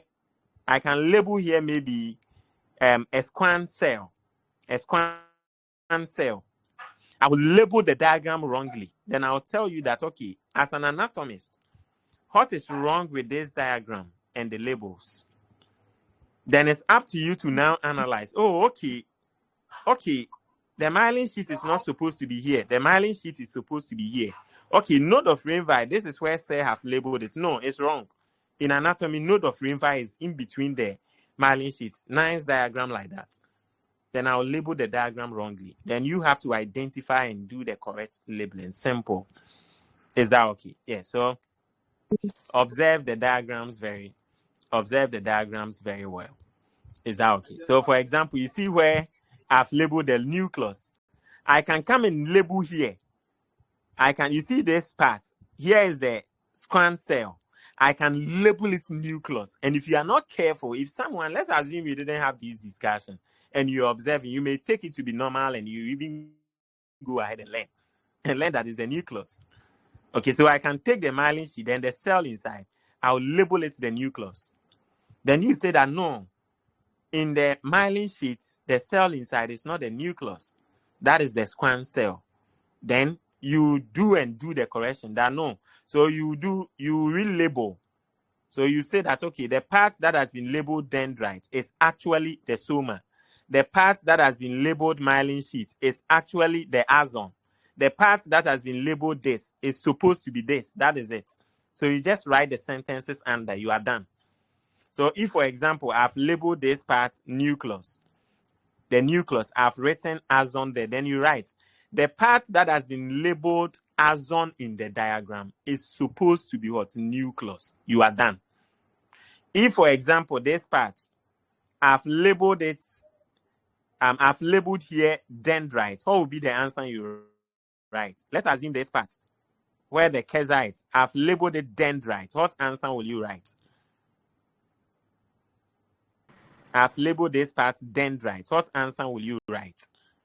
So instead of dendrite, It's it's supposed to axon be terminal. axon terminal. Good. Yes, so the part that has been labeled dendrite is supposed to be axon terminals. Excellent work. Then you are done. For example, if I've labeled this part, the myelin sheet, for example, if I've labeled it, let's say, cell body, then you say the part that has been labeled myelin sheet is supposed to be the cell body. Okay, or the part that has been labeled cell body is supposed to be the myelin sheet, depending on the labels that you see. Simple as that. Is that okay? And that shows that you're a very good anatomist, because a good anatomist, you should be able to identify normal structures and how we label them. Is that okay? Great, excellent. So for example, okay, what if I label here synapse? What will be the answer you write? Here, I've labeled here synapse. What will be your answer? Instead of Axon hillock. axons, No, it's so supposed to be how will you answer it? The so part instead of labeled cell the Labeled. it's the supposed to axon be hillock. axon. It's supposed to be Good. axon hillock. Good. So the part that has been labeled, the synapse is actually supposed to be the Axon. axon hillock. Is that okay? And if you are not careful, if you go and sit there and go and memorize the diagram, something like that, you will not even be able to appreciate it. That is what shows that you really understand the neuron. Okay, so basically that is what we call the neuron. So we have the cell body. This is the cell body. On the cell body, we have branches or extensions. We call the dendrites. Okay, and then I told you the dendrite is the part of the neuron that helps it to receive information. If I ask you what is the function, usually I will not ask you functions. In anatomy, I'm always very careful, and I would always try my best not to try and eat into questions that ask you about functions. I'll always be limiting you to structures. Is that okay? Yes. So even if I'm asking you a question, maybe then it will be MCQ. Then I'll rather ask you a question on using the function. Then you will choose which part of the body does that. And that is still anatomy. So instead of asking you the function of a dendrite, for you to look at the functions in the option, I'll rather say that, okay, the part of the neuron that enables it to receive impulse from other neurons is known as, then you now look into the options and say, okay, that is the dendrite. Okay, and if I ask you, okay, the part of a neuron that helps it to transmit impulse to the dendrites of another neuron is known as, what will be the answer you'll be looking for? Yes, what answer? Good, the axon terminals. Is that okay? That is very simple, the axon terminal. So you see, neurons are very interesting things to learn.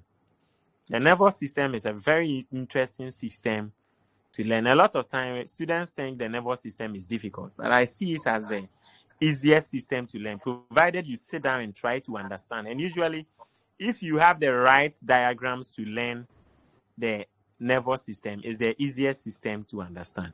Now, the human body contains approximately 86 billion neurons. Look at how wonderful that is. The human body. How many nephrons do we have in each kidney? Each kidney, how many nephrons do we have? 1 million. Okay, so if I ask you, how many nephrons do we have in a human being with one kidney? What will be your answer? About 2 million. A patient came to your facility. The patient has done kidney transplant, have transplanted one kidney, and is currently living with one kidney.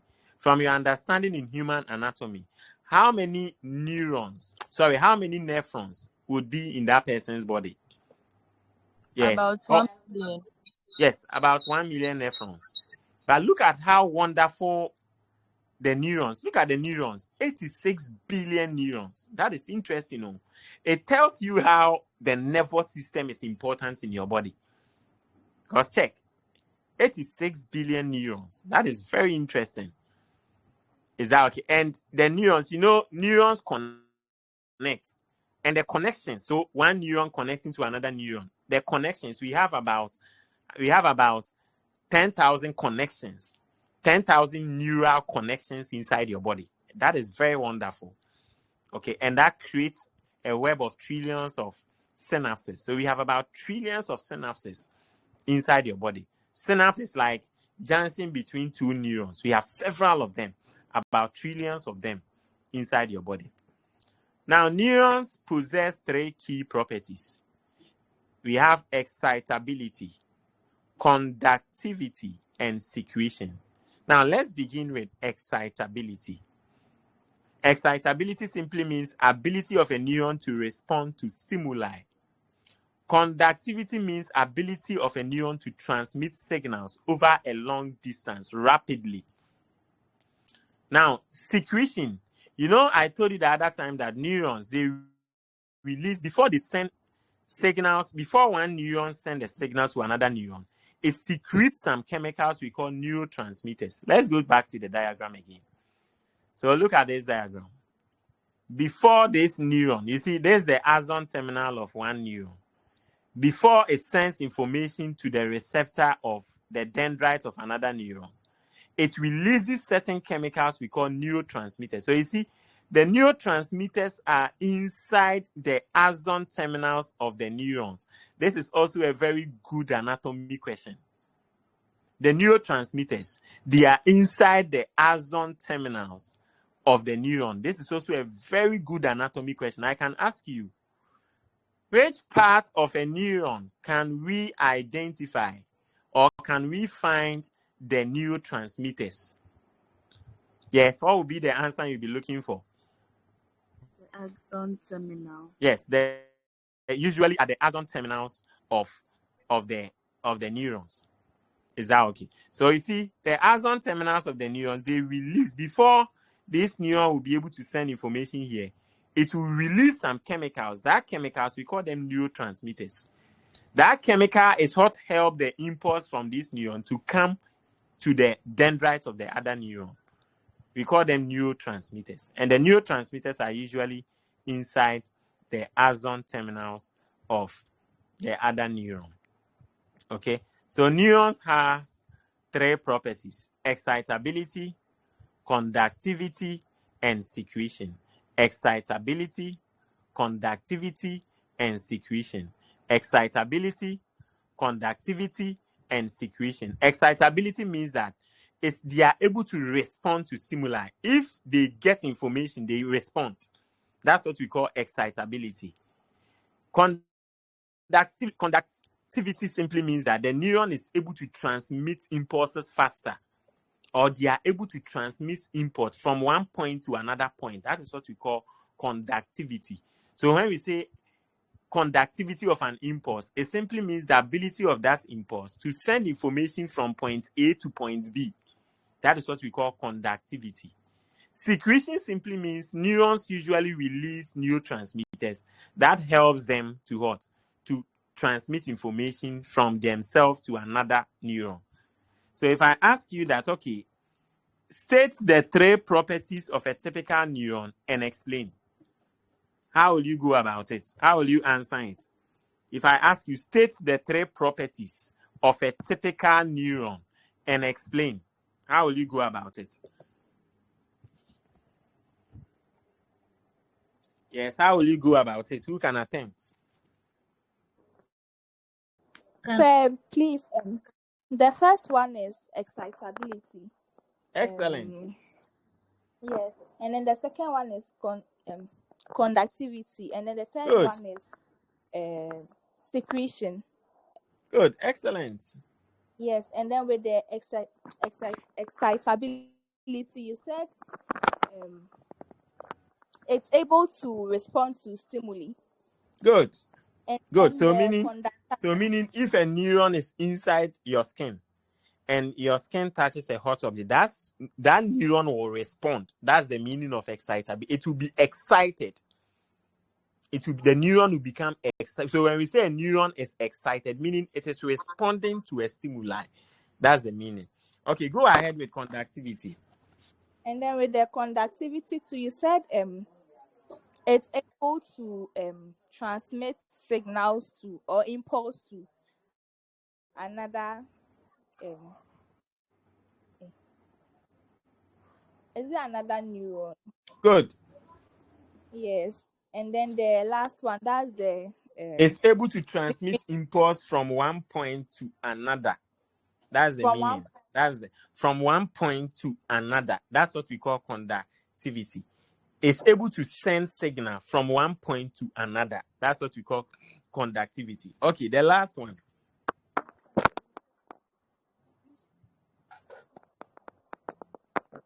Yes, the last one, secretion. What does it mean? You said it's able to release neurotransmitters. Uh-huh. Yes, to communicate with other neurons.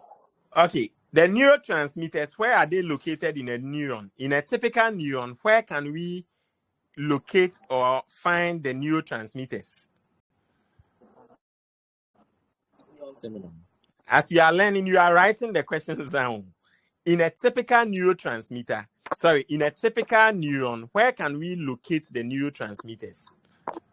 Axon terminals. The axon terminals, within the axon terminals. Is that okay? Within the axon terminals. Okay, so if it's an MCQ in a typical neuron, where can we locate the neurotransmitters? Then I'll write within the cell body. Or I can even write within the myelin sheath, within the squamous cell, then C, within the axon terminals. Is that okay? Good. Excellent.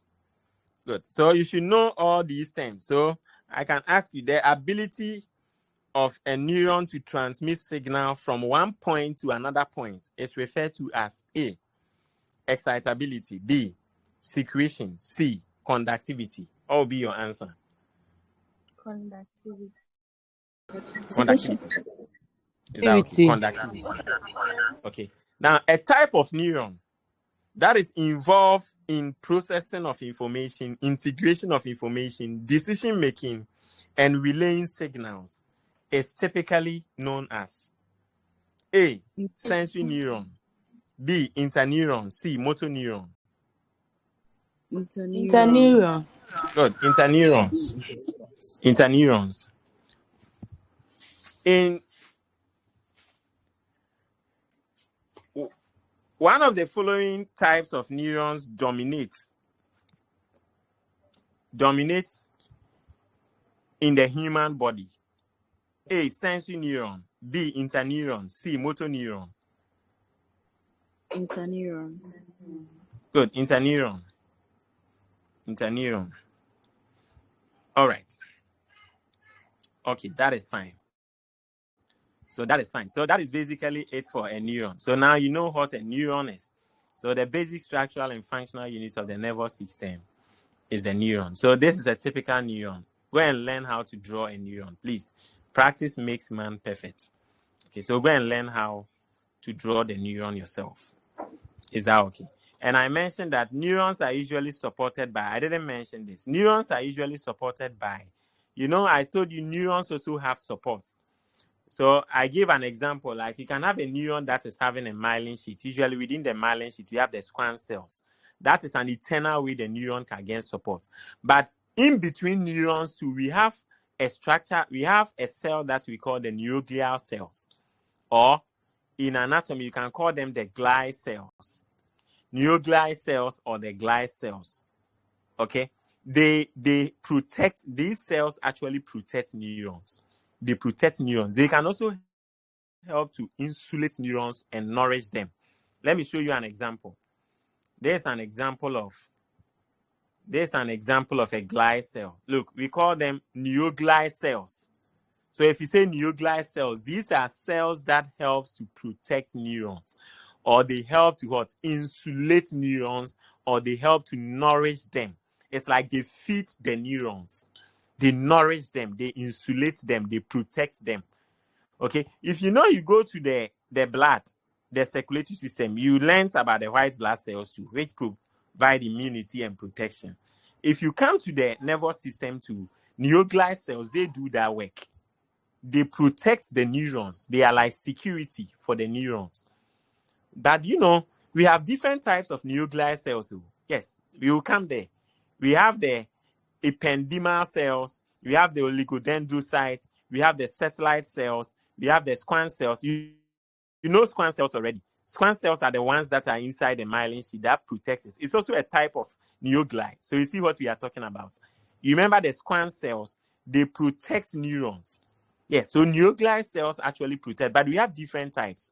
We have another type we call the microglia, and then we have the astrocytes. Okay, so we can give you a question like, one of the following is an example of a neuroglial cell. Then A, you see microglia. Then B, you see something like myelin sheaths. Then the C, you see something like a ganglia. If you are not careful, you go and choose the ganglia, because all of them, glia is at the end. You go and choose it and get it wrong. Is that okay? Good. So if we say a neuroglia is like a cell that provides protection for a neuron. Any cell that provides protection for a neuron, we call it a neuroglia or a glia cell. Okay, good. So we have examples here. So you see, a neuroglia or a glia cell is a non-neuronal cell that acts as caretakers. You see, they act as what? Caretakers, protectors, and support queue for what? Neurons. They support neurons. Okay, they act as what? Caretakers, protectors, and they support queue for what? Neurons. Okay, and I mentioned that there are about 1 trillion neurons in the nervous system. We've mentioned that already. Okay, so there are about 1 trillion neurons in the nervous system, 10 times as many neurons in your body as there are stars in the galaxy, yet glial cells make up over half of the brain's volume and outnumber the neurons. You see how God is wonderful. So you see the glial cells that even protects the neurons, they are even more.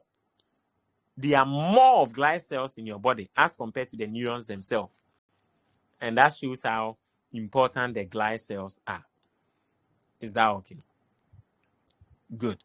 So we have several types. Like I mentioned, we have several types of glial cells. Okay, so basically the glial cells in physiology, you'll be informed that they provide structural support, nutritional aid, chemical regulation, immune defense, myelination, repair and healing. Is that okay? Repair and healing. That is a function of the glial. And these are some examples of glial cells. We have different glial cells inside. We have some types of glial cells that are in the central nervous system. You know, we have neurons also in the CNS. And we have some types of glial cells that are in the peripheral nervous system. Now, usually in the central nervous system, the glial cells there are the oligodendrocytes, the astrocytes, the ependymal cells. We have the microglia, then the PNS. In the PNS, we have the satellite cells and then the squam cells. These are the glial cells.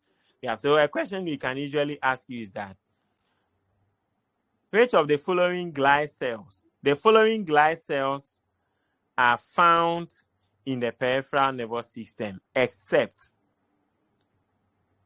the following are types of glial cells in the peripheral nervous system, except then you have squam cells, satellite cells, then the C will be astrocytes. What will be your answer?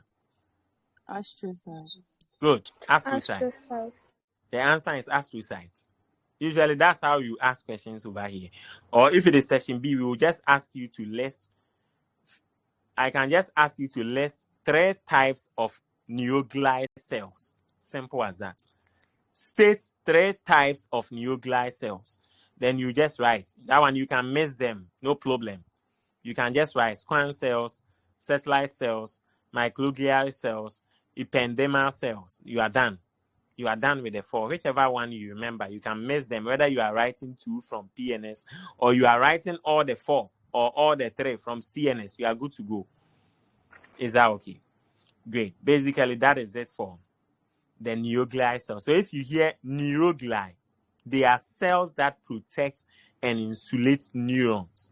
And we have some inside the CNS, and we have some inside the peripheral nervous system. Is that okay? Good. Excellent. So you see, we have the types of neoglia. These are the neoglia in the central nervous system. So you see, ependymal cells is there, the oligodendrocyte is there, and usually you would always get one MCQ question from here all the time.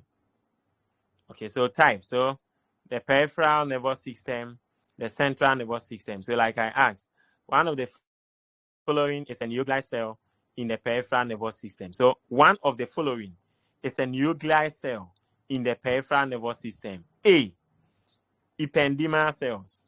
B, microglial cells. C, satellite cells. What will be your answer? Satellite cell. Excellent. Satellite cells. Then you circle it. You are done. Is that okay? Great. Excellent. So that is it for the neoglia. So now you know neoglia, you know neuron.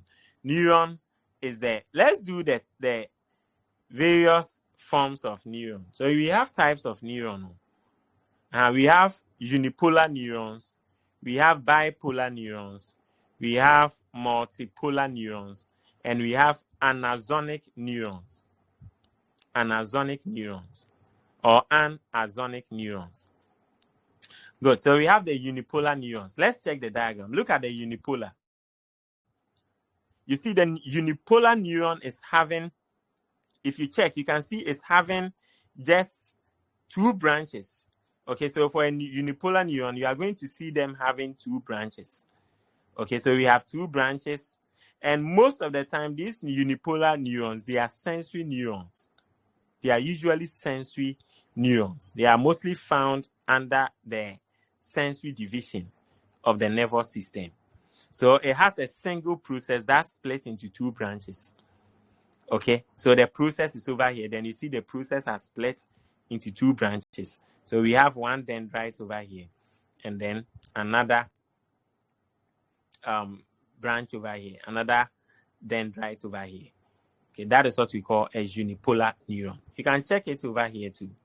So this is also a unipolar neuron. So you see, it has split into two branches. So we have dendrites over here, then another branch also over here. We call that a unipolar neuron. So for a unipolar neuron, you are going to see the neuron splitting into two. Then it's like the cell body is at one end. Then you are seeing just two branches. So the dendrites end at one side, then the other end too at the other side. Is that okay? That is what we call a unipolar neuron. Then we have the bipolar neuron. The bipolar neuron, it has one axon and one dendrite. So look at this.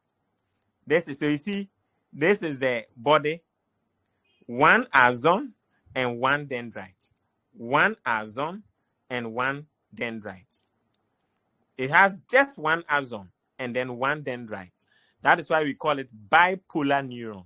So if we ask you, a neuron with one body, one dendrite, and one axon is a special neuron known as, then you know that is a bipolar neuron.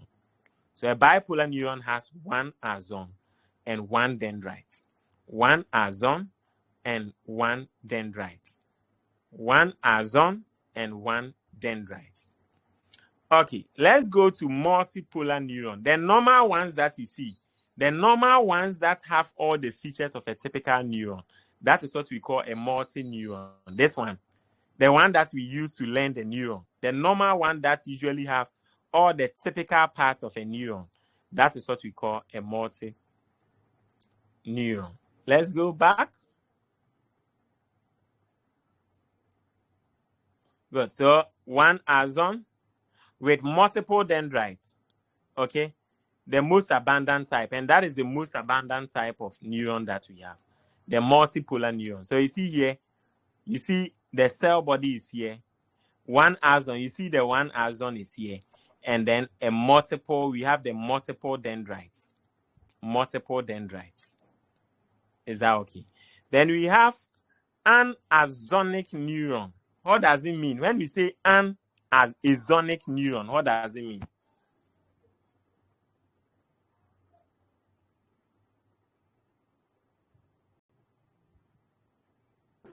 Has no axon. Come again. It has It has what? it has I can't hear you. Lack axon. no axon.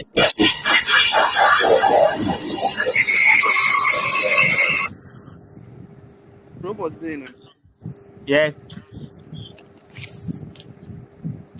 What does it mean? Has no axon. It has no axon. That is excellent. It has no axon. So it has only dendrites. So it means that it has a cell body. Once a neuron is having a cell body, that means it has a dendrite.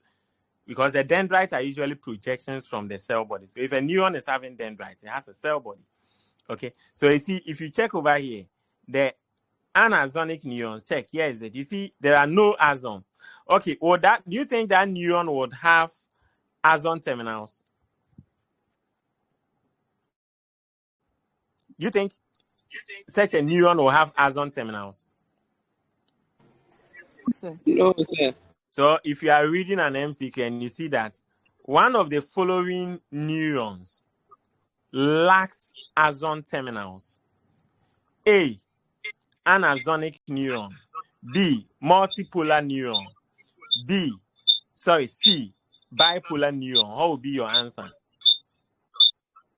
Anaxonic Good. neuron. Once it is not having an axon, automatically it will not have the axon terminal. Is that okay? So this is the axonic neuron. It's not having the axon. Okay, if it is not having an axon, do you think it can have node of Ranvi? No. Okay, do you also think it can have the axon hillock? No. Okay, so if I ask you No. in exams that an anaxonic neuron lacks an axon hillock, explain why. If we ask you that an anaxonic neuron lacks axon hillock, explain why. What will be your answer? Axon hillock. An anaxonic neuron lacks the axon hillocks. Explain why. Or in an anaxonic neuron, there are no axon hillocks. Explain why. Because the new an axonic axon and then the axon hillock is the Neuron. junction between the That is soma and 100% the correct. Yes, that is 100% correct. Why? Because in an anaxonic neuron, there are no axons.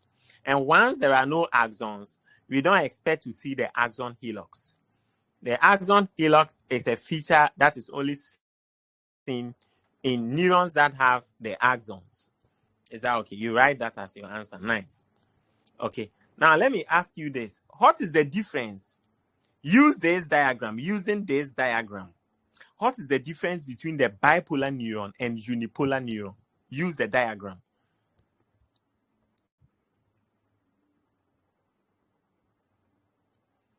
I want to see those who are observing diagram. This one is not science, so this is visual arts. It's the diagram is displayed there. Tell us what you are seeing there. This one is diagram. Practical diagram. What are you seeing? What's the difference between this one, this neuron, and this from the diagram?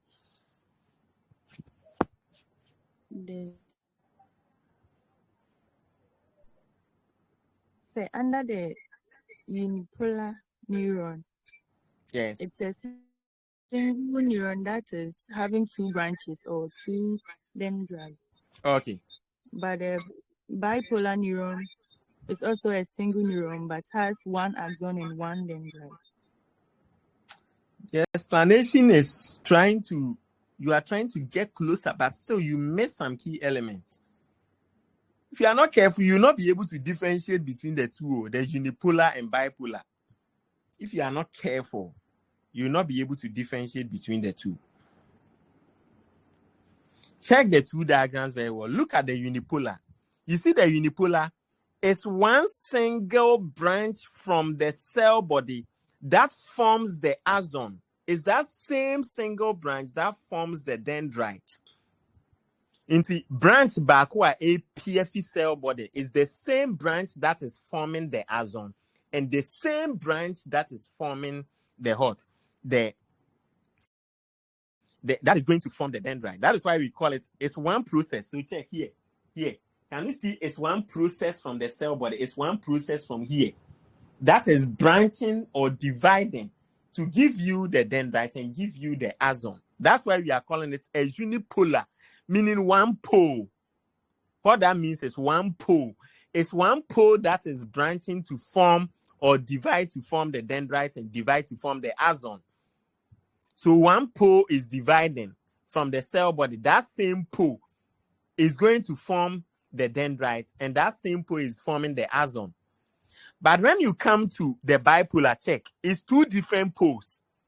One pole is rising from one end. Another pole is also branching from another end. They are not coming from one pole. That's the difference. So check the unipolar. See, you see there is one pole over here. This is the pole. This is the pole. Look at this pole. You see, it's this same pole from the cell body that is branching to come and form the dendrites. And this same pole will form the axon. And here is the axon terminal. So it's one pole. That's why we call it a unipolar neuron. But come over here, you see, this is one pole. This is also another pole. So two poles. One pole is going to form the dendrite. Another pole is going to form the axon. So two different poles. That's why we call it a bipolar. But when you come over here, see, when you come to the multipolar, there are multiple poles. So you see, we have a multiple pole we have one pole from the cell body forming multiple dendrites, and then one other pole to coming to form the axon. So we call it multipolar, meaning there are multiple poles on the cell body. Here, there are 2 poles on the cell body. Here, there is 1 pole on the cell body. Here, there are multiple poles on the cell body. See, this is 1 pole forming 1 dendrite. This is another pole forming 1 dendrite. This is another pole forming 1 dendrite. This is another pole forming another dendrite. This is also another pole coming to form the axon. But if you come over here, there is a single pole from the cell body. And that single pole is dividing to form what? The dendrites, and dividing to come and form the axon. If you come over here, there are just 2 poles from the cell body. 1 pole going to form the dendrites, and another pole forming the axon.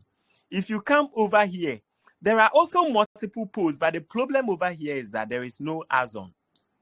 There are multiple poles forming.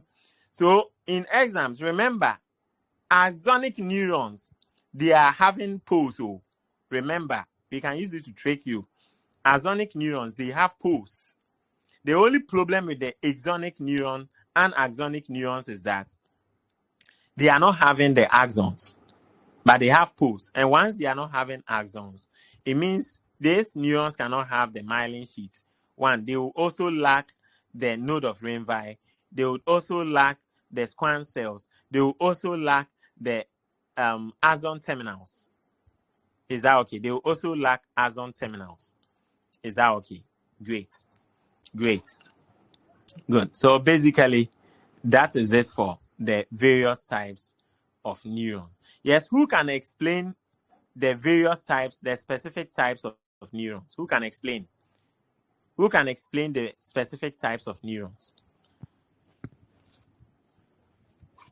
Yes, one of you should explain the specific types of neurons that we have.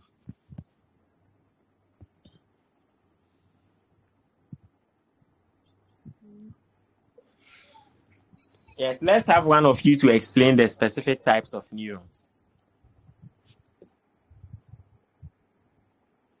Said we have 4 types Okay, of neurons, that is excellent. and we have unipolar neuron, Okay,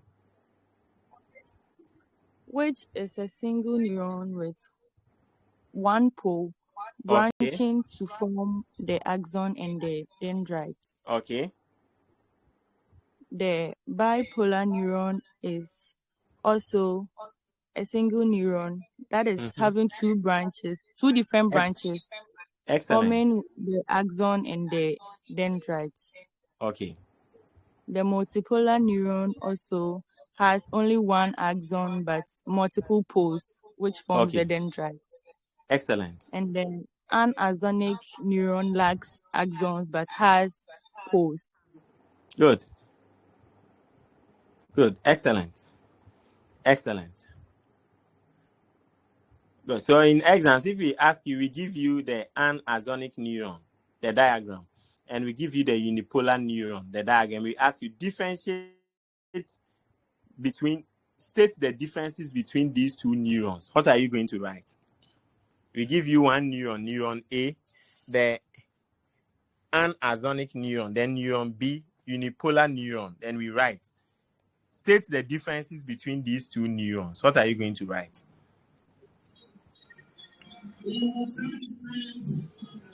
A lacks an axon. The anaxonic neuron and then the unipolar neuron. What are you going to write?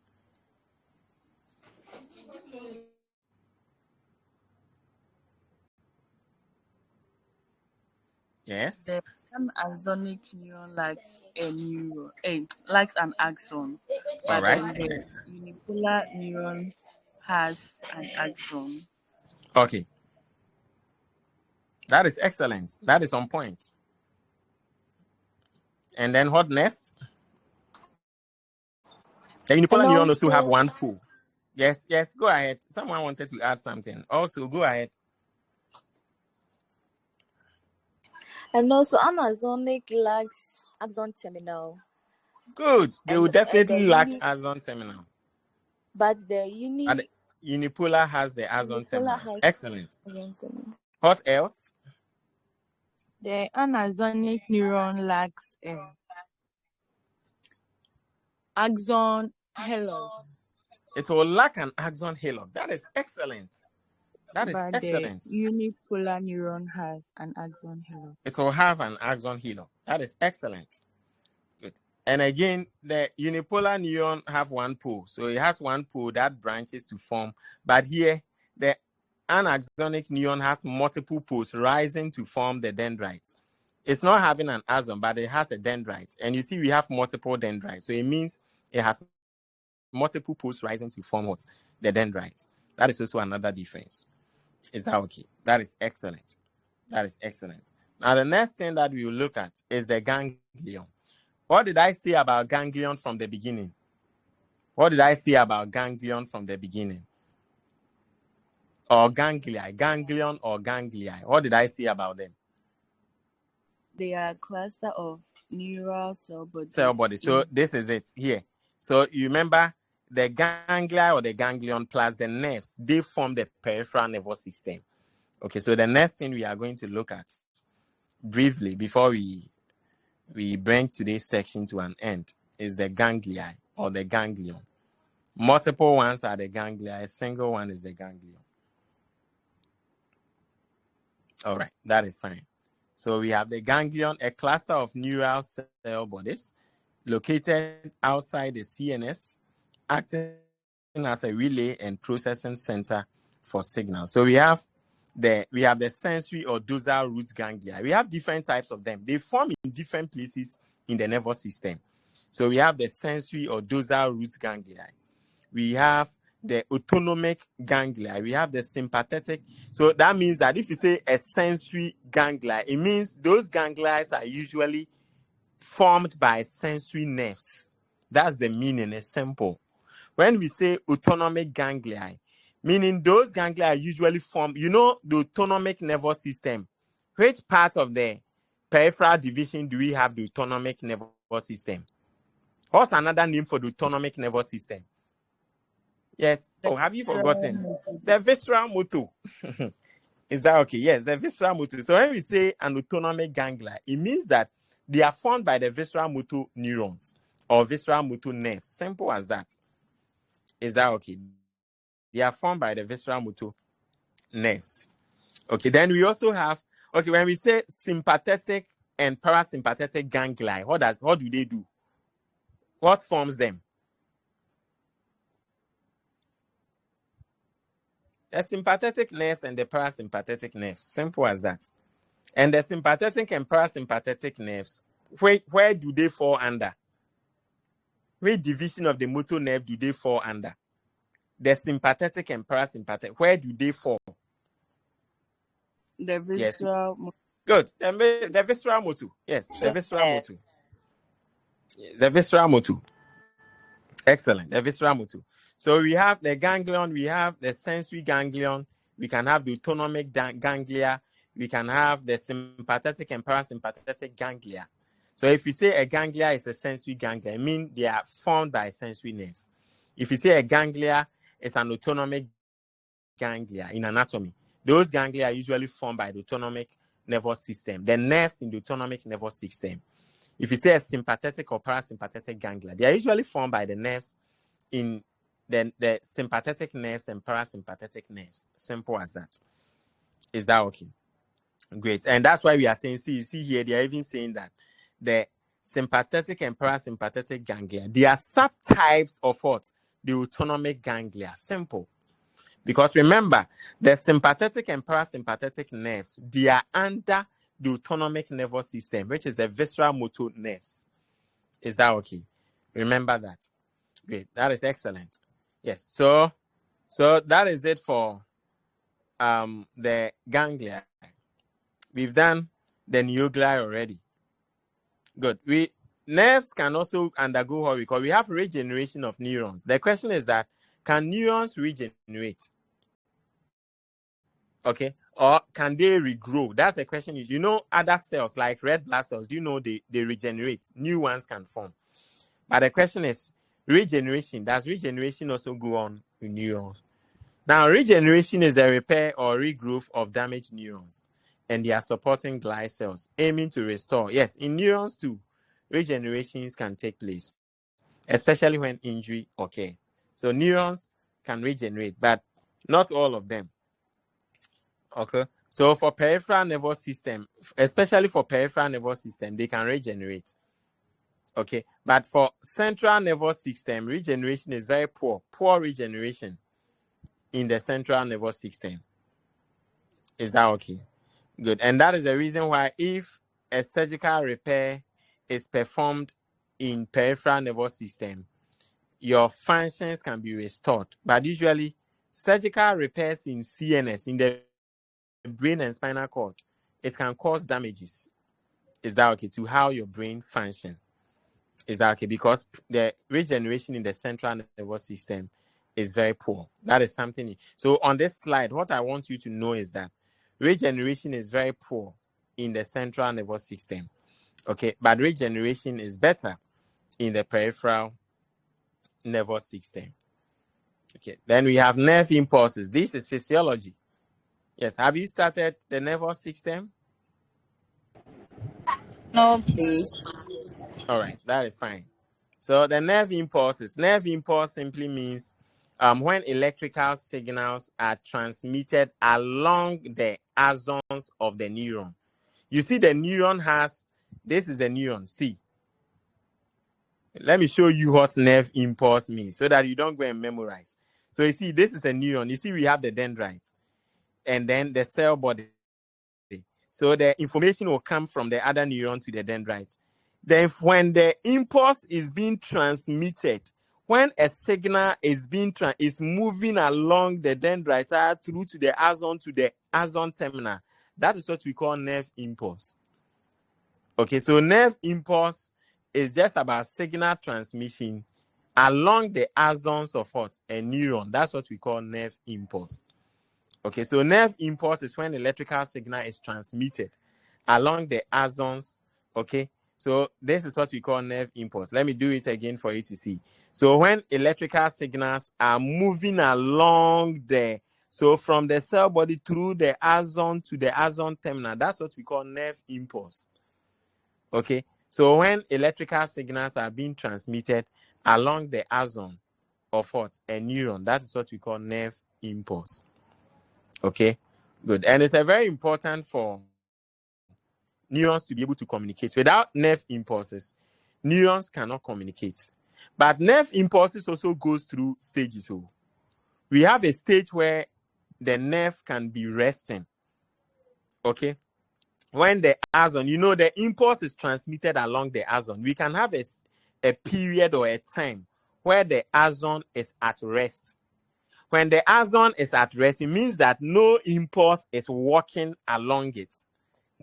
Let's go back to the diagram. Some of you will be surprised because in those days you were memorizing. Oh, try so Baba. So you see here. So if the impulse is walking along this, that is the nerve impulse. We can have a situation where this axon is at rest. The impulse is transmitted on the axon. You can have a situation where the axon is at rest. That is what we call the resting. So we say the axon is at rest. Is that okay? Good. In such a situation, no nerve impulse or signal will be transmitted.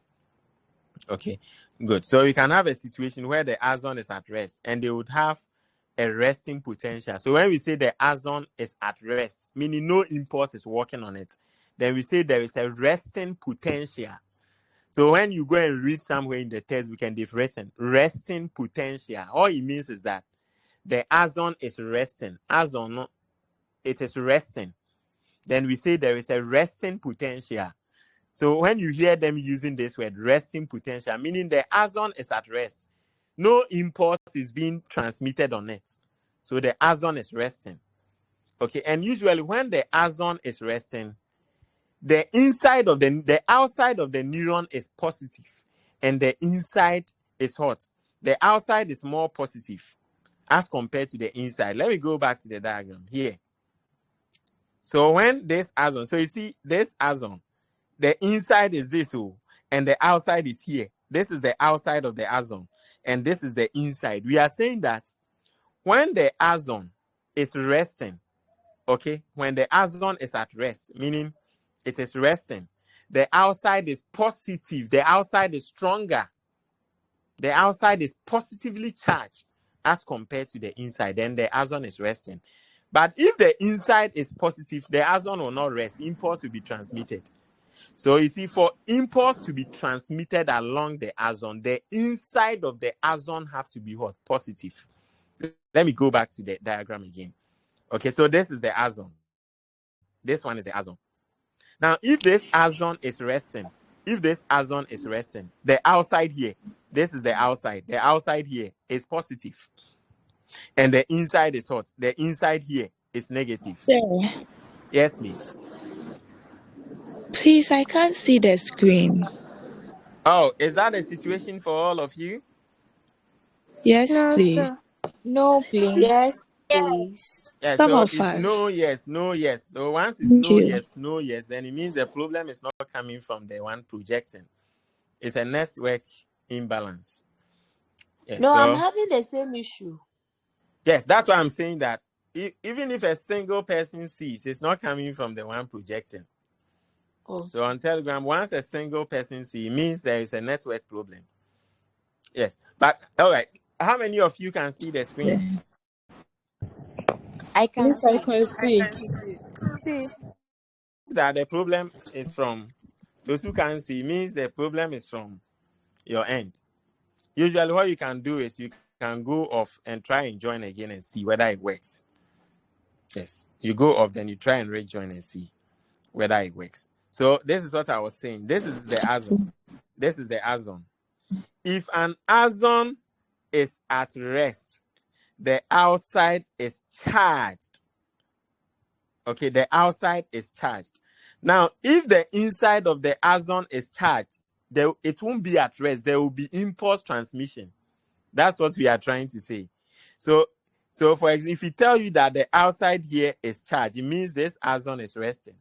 If the inside become charged positive, if the inside become positive charge, the axon will not rest. It means impulse will be transmitting on the axon, so it won't be resting. So when we say an axon is having a resting potential, what it means is that the outside is rather charged, it's rather positive, the inside is negative. The moment the inside become positive, impulse will now be moving. So when impulses are working on the axon, what it means is that the inside of the axon is what? Positive. Now, the moment the outside here become positive, the axon will be sleeping, meaning impulses will no more be working. So if we tell you that no, the axon is at rest, meaning resting potential, what it means is that the outside radar is positive and then the inside of the axon is negative. That is what we are trying to say. Okay, good.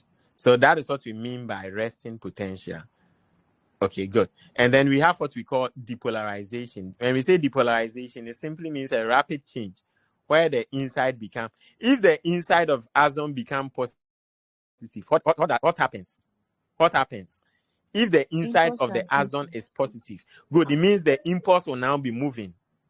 Once the inside of the axon is positive, it means the impulse will be moving. In physiology, that is what we call depolarization. So when we tell you it's a trouble focus to say the axon or the neuron has depolarized, what it means is that the inside of the axon has become positive now. And what will happen to the outside? What will happen to the outside when impulses are moving? It will become negative. Is that okay? So if we tell you that the outside of an axon is negative, what happens to impulse transmission? What will be your answer? The outside of an axon is negative. What happens to impulse transmission? What will be your answer? Impulse will be moving and the inside will be positive. Good. Good. So what it means is that once the outside is negative, it means the inside is positive. So there will be impulse transmission. And that is what we call depolarization. That is what we call depolarization. The impulse transmission you are for. So when the axon depolarizes, when the neuron depolarizes, meaning impulse is moving, that's what we say. We use the word depolarization. Okay, so if we want the impulse to stop for the axon to rest, what have to happen in the inside and what should happen at the outside? Let me ask it again. We want the axon to rest. We don't want impulse to move. What should happen in the inside of the axon and what should happen at the outside? So the inside should be negative and the outside should be positive. Axon should be This is positively simple. charged. That you've gotten it 100%. That is it. And when it is resting and the inside is, that is what we call resting potential. So in physiology, when you hear them saying resting potential, it simply means no impulse is moving. Signal have stopped moving. And when signals stop moving, what it means is that the outside is charged positive and the inside is charged negative. That's the meaning. Then the axon will be resting. So if I ask you that, okay, if we want impulses to stop for the axon to rest, what should happen? Then you will say that, okay, the outside should be positively charged, the inside should be negative. You are done. Okay, if we want the neuron to depolarize, what will happen? What should happen for a neuron to depolarize? What will happen? The inside should be Inside positive should be and the outside positive should for be the outside negative. to be negative. The inside should be what? Positive for the outside to be negative. You guys are very intelligent too. Yes, that is it. So if we tell you that if we say we want the neuron to depolarize, all that they are trying to tell you that they want the impulse to move. It's English term. Anatomy for normal pebble. So they are using English terms to confuse you. So if you say we want the neuron to depolarize or a neuron has depolarized, what it means is that impulse is now working on it, on the axon. Impulse is now moving through the axon. If we want the neuron to depolarize, the inside of the axon have to be positively charged and the outside have to be negatively charged. That's the meaning. Is that okay? Now we have something we call repolarization. When we say repolarization, do you know what it means? Repolarization is when you want the axon to go back to rest. So when we say repolarization, just say an axon that depolarized, that the inside was charged, we want it to go back and rest. That's what we call repolarization. We want it to go back and rest again. That is what we call repolarization. Now, the question is, for repolarization to occur in a neuron, what will happen in the inside? What should happen at the outside? The inside should be Become positive and negative, and the Negative and outside also to be positive. positive. You guys are intelligent. You guys are intelligent. Is that okay? So when you are reading physics and they say repolarization, all they are trying to say is that they want the axon to go back and rest. Because you see, when the axon depolarizes, it has to repolarize and go and rest. If you say when they depolarize, meaning the impulse have worked. After the impulse have been transmitted, it has to go back and rest again. That is what we call repolarization. When the neuron is returning back to negative. Because you see, before it will depolarize, the inside have to become positive charge. Before it will depolarize for the impulse to move, the inside have to become what? Positively charged. Now, after the impulse have been transmitted, it has to return back to negative charge again, because originally the inside of the axon should be negatively charged. So when it becomes positive charge for the impulse to now move, it has to go back to the negative charge again. That process is what we call repolarization. So repolarization is the process whereby the inside of the axon is returning back to become negative so that it can rest. That is what we call repolarization. Is that okay? So for the impulse transmission, it's like this. Let me show you how impulse transmission is. This is what happens. Now, first, the neuron will be at rest. The axon will be at rest. If it is at rest, what is happening? The outside is positive, inside is negative. Now it will now start charging. So the positive that is outside will start coming inside. Then when it reaches the peak, then when it reaches the peak, then it means that the inside has now become positive. Then the impulse will now be moving or working on the axon. Now, when it finishes transmitting, the inside has to go back to negative again. When it is going back, that is what we call repolarization. So it will be going through that cycle. So from resting, it will depolarize. After depolarizing, it has to repolarize and then go back to resting again. So you see how it goes. So it will start from resting. So the impulse goes like this. It will rest. That's the resting potential. So when it is at rest, it means that the outside is positive, inside is negative. Then it will start charging. Then the inside become positive. Once the inside become positive, then it will depolarize. After the depolarizing, meaning the impulse have been sent, then it has to repolarize, meaning it is going back for the inside to become negative again. Simple as that. You don't have to sit down and go and say you are going to chew this baba. Just get the concept straight. Is that okay? Good. So you'll be hearing in physiology, you'll be hearing nerve impulse. And the nerve impulse, you hear resting potential, meaning the axon is resting, no impulse transmission. In such a situation, what is happening? The outside will be positive, the inside will be what? Negative. Now it will start charging so that the inside become positive. Once the inside become positive, it reaches the peak, then it will depolarize. Once it depolarizes, the impulse will now travel. When the impulse finishes traveling, it has to come back to resting so that the inside now become negative, then the outside become positive again. That's what we call repolarization. Then after the repolarization, it will go and rest again. Is that okay? It will go back to the resting potential again. Is that okay? That is it. That is it.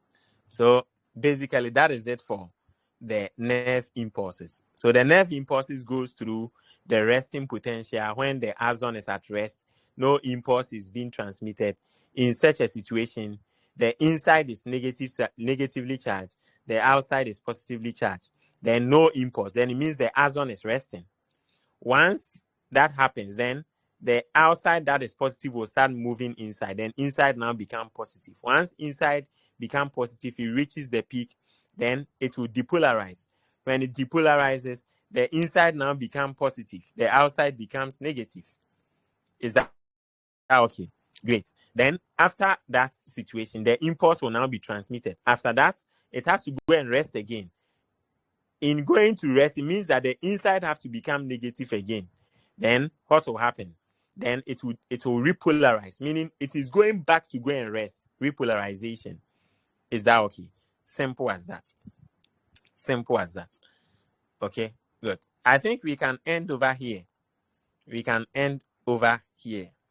Tomorrow, God willing, would be our last section on the nervous system. I'm hoping within tomorrow we should be able to finish with the rest. So tomorrow we start with synapse and neurotransmission. Synapse and neurotransmission. All right. Do we have anyone with a question? Or we have someone who is confused with the nerve impulses? Sir. Yes, please. Yes, sir. Sir, my phone went off, so I didn't get it. But maybe tomorrow, if you can That is take fine. me. Tomorrow I'll go over it again. Yes, Okay, excellent. please. Tomorrow I'll go Thank over you. it again.